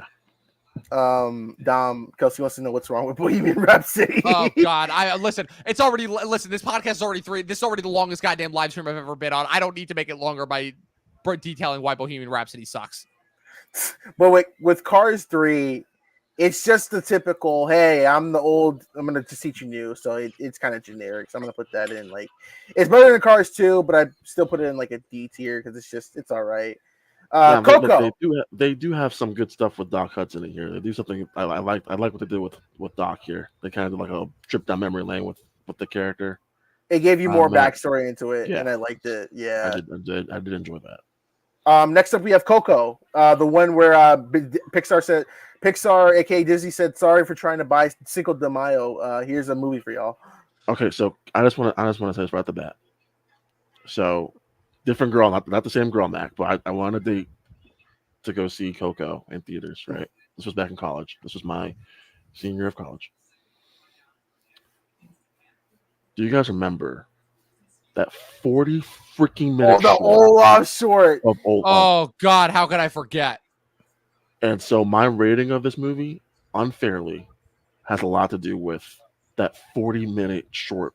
Same. It kind of ruined the movie for me. It really did. It kind of ruined the movie for me. I felt I was already like half tired. Yep. And Mac, what you were saying about them trying to buy Cinco de Mayo, how about them trying to shamelessly ripping off Book of Life? Yes, I love movie. Which was a much better movie. I literally saw this happen. Everybody who had not seen Book of Life liked this movie, and everybody who had seen Book of Life is like, yeah, this movie sucks. Well, I've seen Book of Life. I love Book of Life, but I do like Coco too. But I do think Coco's not bad. Book of Life did it better. But Book of Life did it better. But the whole Day of the Dead celebration thing. Also better and more interesting looking animation too. Because that's also 2017 was the year that we were starting to move away from the traditional CG, very CG look. We'd kind of gotten used to that because remember 1 year later, that's when we get into the Spider-Verse. And that's when animation kicks to a whole new level. Yep. Yeah, I think too with that Olaf short that was supposed to be on ABC, I think, but they said they put it in theaters. That actually got so hated they took it out during the run in Mexico because I think Coco became like one of the highest grossing movies in Mexico. But I like the story of it, and I thought it is beautifully shot, and I still think the villain twist is pretty good. So I kind of want to put it in B tier maybe, B but I tier's think fine. it, B tier's I fine. like either B. A tier I think is a little too high, but B tier's fine. I do want to go back on Disney Plus and rewatch it because I feel like I'm being too harsh because of the short film they played before it, but I think I couldn't resonate with a lot of the characters in this movie. Yeah. Frankly, I didn't really care. I shouldn't say I didn't care about the journey. I thought the journey was interesting. The journey had parts that were good. I thought Yes. it was another instance where the world was interesting, just the characters that were populating it weren't interesting enough to really capture me. But I will say the ending had me. I was emotionally satisfied by the end. Same. The ending did get to me. Other than that, though, it's better than Up. It's Yeah. better than Up. I will say that. So, there you go. Yours. Next up we have Incredibles Got him. 2. The Incredibles- D tier. D tier. I Okay, hate this movie. I wouldn't say it's that low. I'd say C. I would. I would. C. You made us wait 14 fucking years for this, and this is the best you can do? D tier. And you know what? It's funny because I've actually thought about this a lot, right? So the villain's plan in this movie, right? The screenslaver, right? The Catherine Keener character, which first of all, you have a character voiced by Catherine Keener, and they don't figure out that it's the villain. Dead fucking giveaway.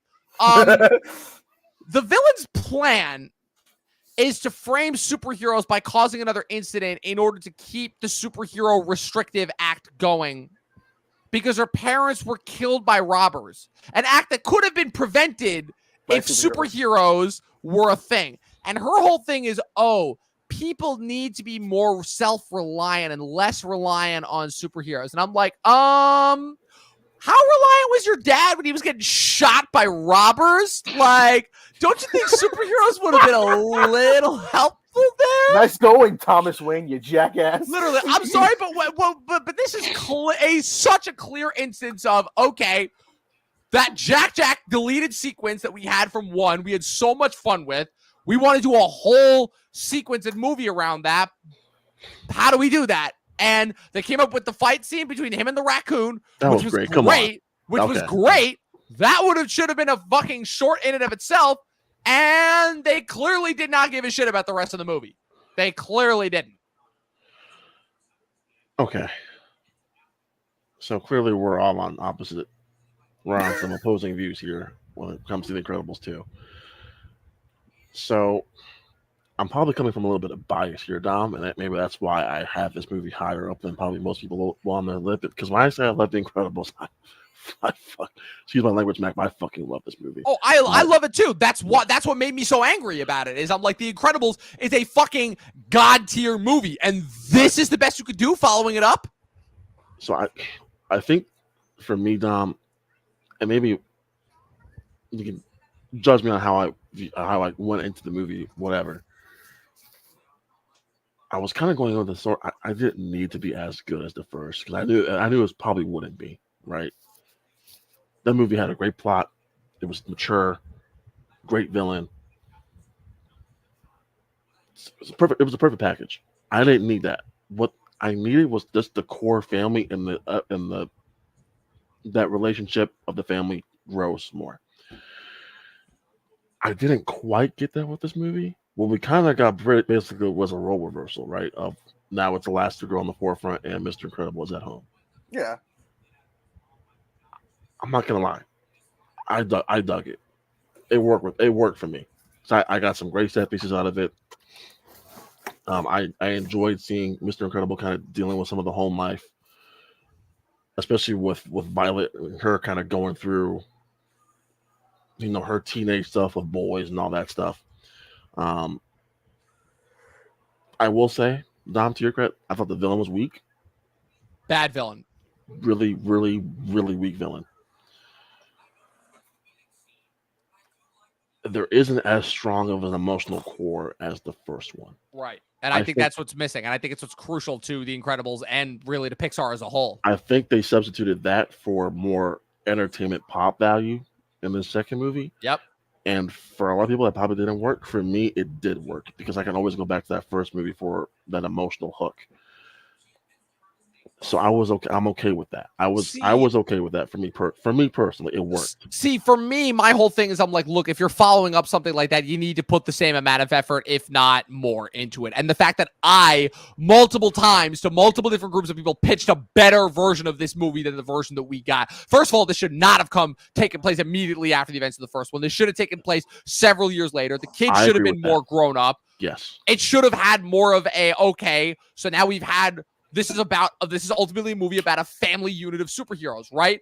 Why are we just going to tread more similar ground? Why don't we take this to the next phase? Why don't we make this like the Toy Stories? Why don't we show it like the kids as a little older, Violet in college, Dash in high school, Jack as a little kid, explore those dynamics, Then maybe if you do a third movie, do one where, the kids are young adults now, the parents are getting a little older, That to me is 1,000 times more interesting than what we got in this movie. Now I agree with you 100%. If they would have aged it, like I'm fine with the opening scene of them finding Underminer. I think we need that just for the payoff from the end of the first movie. Sure. But then do the time jump. I think if we ever do get a third, I think we're definitely getting a third movie at this point, especially after the success of Inside Out 2. All Pixar's thinking now is sequel. Yeah. What can we do sequels to? Yeah. I think you gotta at least retire the parents and make the kids kind of like the focal point, and because Jack. I mean, they're making it seem like Jack's probably the most powerful being on the planet. Yeah. Do a sort of Brightburn situation here where they're gonna have to come up with a really hard choice of, do we have to put down our own kid? Ooh. I would love to see that. That's a good one. That's interesting. I would see that. Yeah. Might be a little too dark. I will say with me for Incredibles 2, waiting that long, 14 years, and just like hoping that cliffhanger, this like at the time, I thought our only sequel was the video game, The Rise of the Underminer, and like just having that and like that excitement of going to theaters, like holy shit, I'm 17 years old, I'm gonna go see Incredibles 2, and just kind of be like, it was fine. I was like, man, I should have not felt like I went home and they were playing the first one on Disney, and I watched it. I'm like, damn, this is a good ass movie. I'm like, I'm starting to think, man, that sequel was not that good it's not as good. I think it's just very underwhelming. I think for all the hype it had, it's just a very underwhelming sequel. So that's why I feel like it's C, because it's kind of in the middle of the road. Yeah, if it was any other movie sequel, I would be fine with that. But because it's The Incredibles and it's after following that up, that to me is, I'm like, yeah, I'm sorry, D. It should be D. But that Jack Raccoon fight was so. Oh my god, I could walk on a loop. Sure, but it's not enough to make up for a whole movie. For me, it almost did. But anyway. But moving on to Toy Story 4, probably the most controversial pick of everything. I'm gonna be flat out, guys. I never watched Toy Story 4. I was like, why would you need to? I bullshitted my way through some conversations, but I'm like, otherwise, like, I was not seeing this. Like, I remember that, like, Keanu Reeves is in this. I'm like, cool. And Key and Peele. Yeah, I was like, okay, but I'm like, why is this a fourth movie? And I remember they announced this back in like 2014. I was like, wait, what? We're getting Toy Story 4? Like, okay. Yeah. Yeah, this movie barely justifies its existence, but I'll say it's still fine. I mean, it's not great. The opening scene is phenomenal, I think, but it's whatever. It's just whatever. Rod is not happy right now. I'm not saying it's bad. I'll say that. It's way better. Listen, after a decade of disappointing Pixar sequels, I was surprised by how much I liked it, but it's not the first three. Okay. You know, it's 1:45. Yeah, I was about to say we got to speed through these next couple. I'm dying here.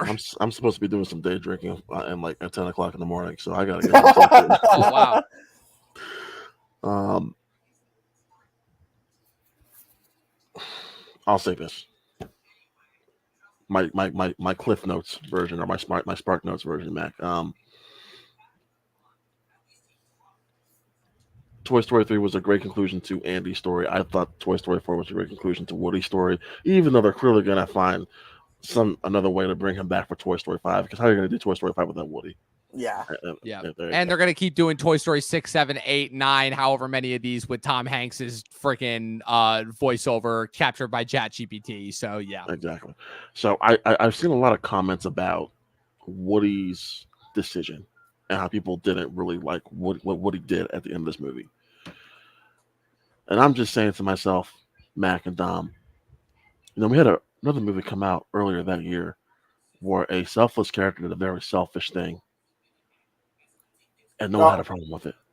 You know what I'm talking about, Mac? You know what I'm talking about? I think I do. Yeah, talking about my favorite movie of all time, Avengers Endgame, and how Cap did the exact same thing Woody did, but no one had a fucking problem with No, it. but that's the thing. I didn't have a problem with Woody's choice at the end of that movie. See, I'm not calling you out in particular. Okay, I'm no. just saying people had problems with Woody's Well, that's what decision. people do. They're hypocrites, especially with movies that come out within months of each other. No, yeah, I didn't have a problem with it. Like I said, it's not a bad movie. It's just it's Toy Story 4. Like, why did we need this? I agree. I don't think we didn't need it. Toy Story 3 was perfect as it is. A great conclusion. I'm not mad that we have Toy Story 4. Because I go back and forth now between which one's my favorite 4 or 3. For myself personally, I think 3 is probably the better film. I just had a better time with 4 because I think 4 has probably the best comedic moments. I think with Key and Peele, the whole plush rush thing, I found great enjoyment out of that. I think adding Forky was great, adding this other existential crisis sort of thing with him going on. No, it's a good movie. Don't get me wrong. Like, it's a good, well-written movie. Like, I'm not going to disagree with you on any of those points. I know. I'm just telling you why I love it, man. Okay. Well, that's all, Dom. I'm not yelling at you. Oh, That'll be in person if I ever meet you in person. But Yeah. So I think I'll put Toy Story 4 at like B. Yeah, that's fine. I'm good with that. Yeah, I was about to say. I was about to say. I can just speed through the next couple because, like, I already know. Other than Lightyear, which I haven't seen, Onward B, Soul S tier, Luca A or B, Turning Red F, Elemental A, and Inside Out 2 B. Okay, so holy shit! I just had to get those out of the way. Onward for me is a C. I don't really care about Onward. I'm fine with that. I'm fine with that. I was being nice. I'm not a big fan of Onward. I'm really not a big fan of Onward. Onward's kind of annoying, honestly. Soul's an F for me. Yeah, so Soul. That was the final, and to me, Soul is the conclusion of Pixar's A tier region. Like, I don't think they're ever gonna have another movie that comes close to Soul. Oh my god! Okay, so what about Luca? Which one? I I see B. B, but I could see it in A as well. I actually really like Luca. I was surprised by how much I like that. See, I think I would have enjoyed it more if I had seen it in theaters, but they made the dumb decision to put it on Disney Plus. Oh, don't get me started on that. Thank Bob Chapek for that. Yeah, I had a lot to thank Bob Chapek for that. Turning Red fucking sucked. I absolutely hated that. Overrated. Hated that movie. Like, hated. D tier for me. For I haven't seen Lightyear, so I can't comment. Yeah. Lightyear literally ripped off Interstellar for the first half an hour. And then it became just a generic. I was just like, wow. As if they weren't already shipping. You know what's crazy? Is like, wow, that technically means that Toy Story has a cinematic universe. I hate everything right now. What about Elemental? Elemental's A. Elemental's good. I like Elemental a lot. Like a lot. Elemental really good. Does not get the love it deserves. Yeah. It needs more love. Yeah, I agree. Inside Out 2, guys. Inside Out 2. I'm at an A. Personally. I'm between an A and a B. I haven't quite figured it out. It's only been like 3 weeks since I've seen this. Right. It has a lot of good elements, but it's not as good as the first one. Nope. But given the track record of mediocre Pixar sequels up until this point, it was a lot better than I thought it was going to be. And there were some genius additions to this as well. I thought, like, in terms of capturing Riley as an adolescent, I thought it was a great natural progression for the story. I think the biggest thing, honestly, is, like, I know it may not seem like it, but Bill Hader and Mindy Kaling were sorely missed, and I did not like the replacements they had for Fear and Disgust. And other than that, yeah, honestly, I had a solid time with it. I actually really enjoyed it. I didn't miss them as much as I missed Bing Bong. There was a Bing Bong element missing in this movie. Yes, but again, I think that was kind of replaced by the addition of the new elements and kind of the different factors there, you know, and the fact that, like, you know, Riley is older, so she's not going to have those same types of struggles as she did previously. I will say, Mac, I will say, if you were ever to do voice casting, given an award for voice casting at the Oscars, give it to Maya Hawke. What she did with anxiety this Yeah. week, oh my That was lord. really good. I've heard she is like the standout movie, and I She do is. plan on seeing it. But Her it's and like- then the girl from Blue is the Warmest Color as Ennui. Oh, Oh man.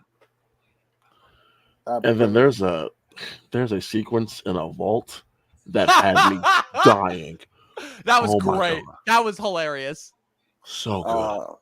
But I think I like this ranking. I think everything is pretty fair, even out. There are the GOAT movies and everything, and yeah. Yep. No, All 10 of the movies that are in my Pixar Hall of Fame made the S tier. So would probably maybe move onward to probably B, but I don't care. Onward was kind of boring.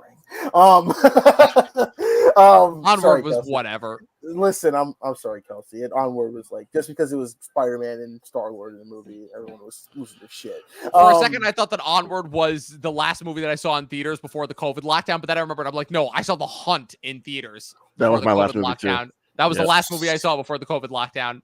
Mine was the Invisible That Man. movie sucks. I do not I like kind of enjoyed it, but from a so bad it's enjoyable kind of a standpoint. Oh my god, I have to. I'll give you that. But yeah, I think. Listen, my dad's a deacon, and I have an older brother who's 36. Bite me. That's what I end this stream like that. She's right. I have a younger sister, but I have no older brother.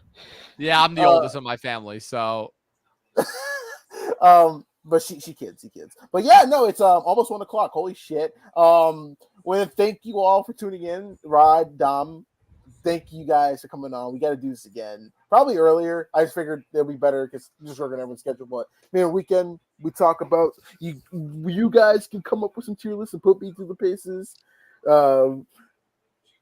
See, possibly. I'll start with Rod. Where can the good people find you? In bed.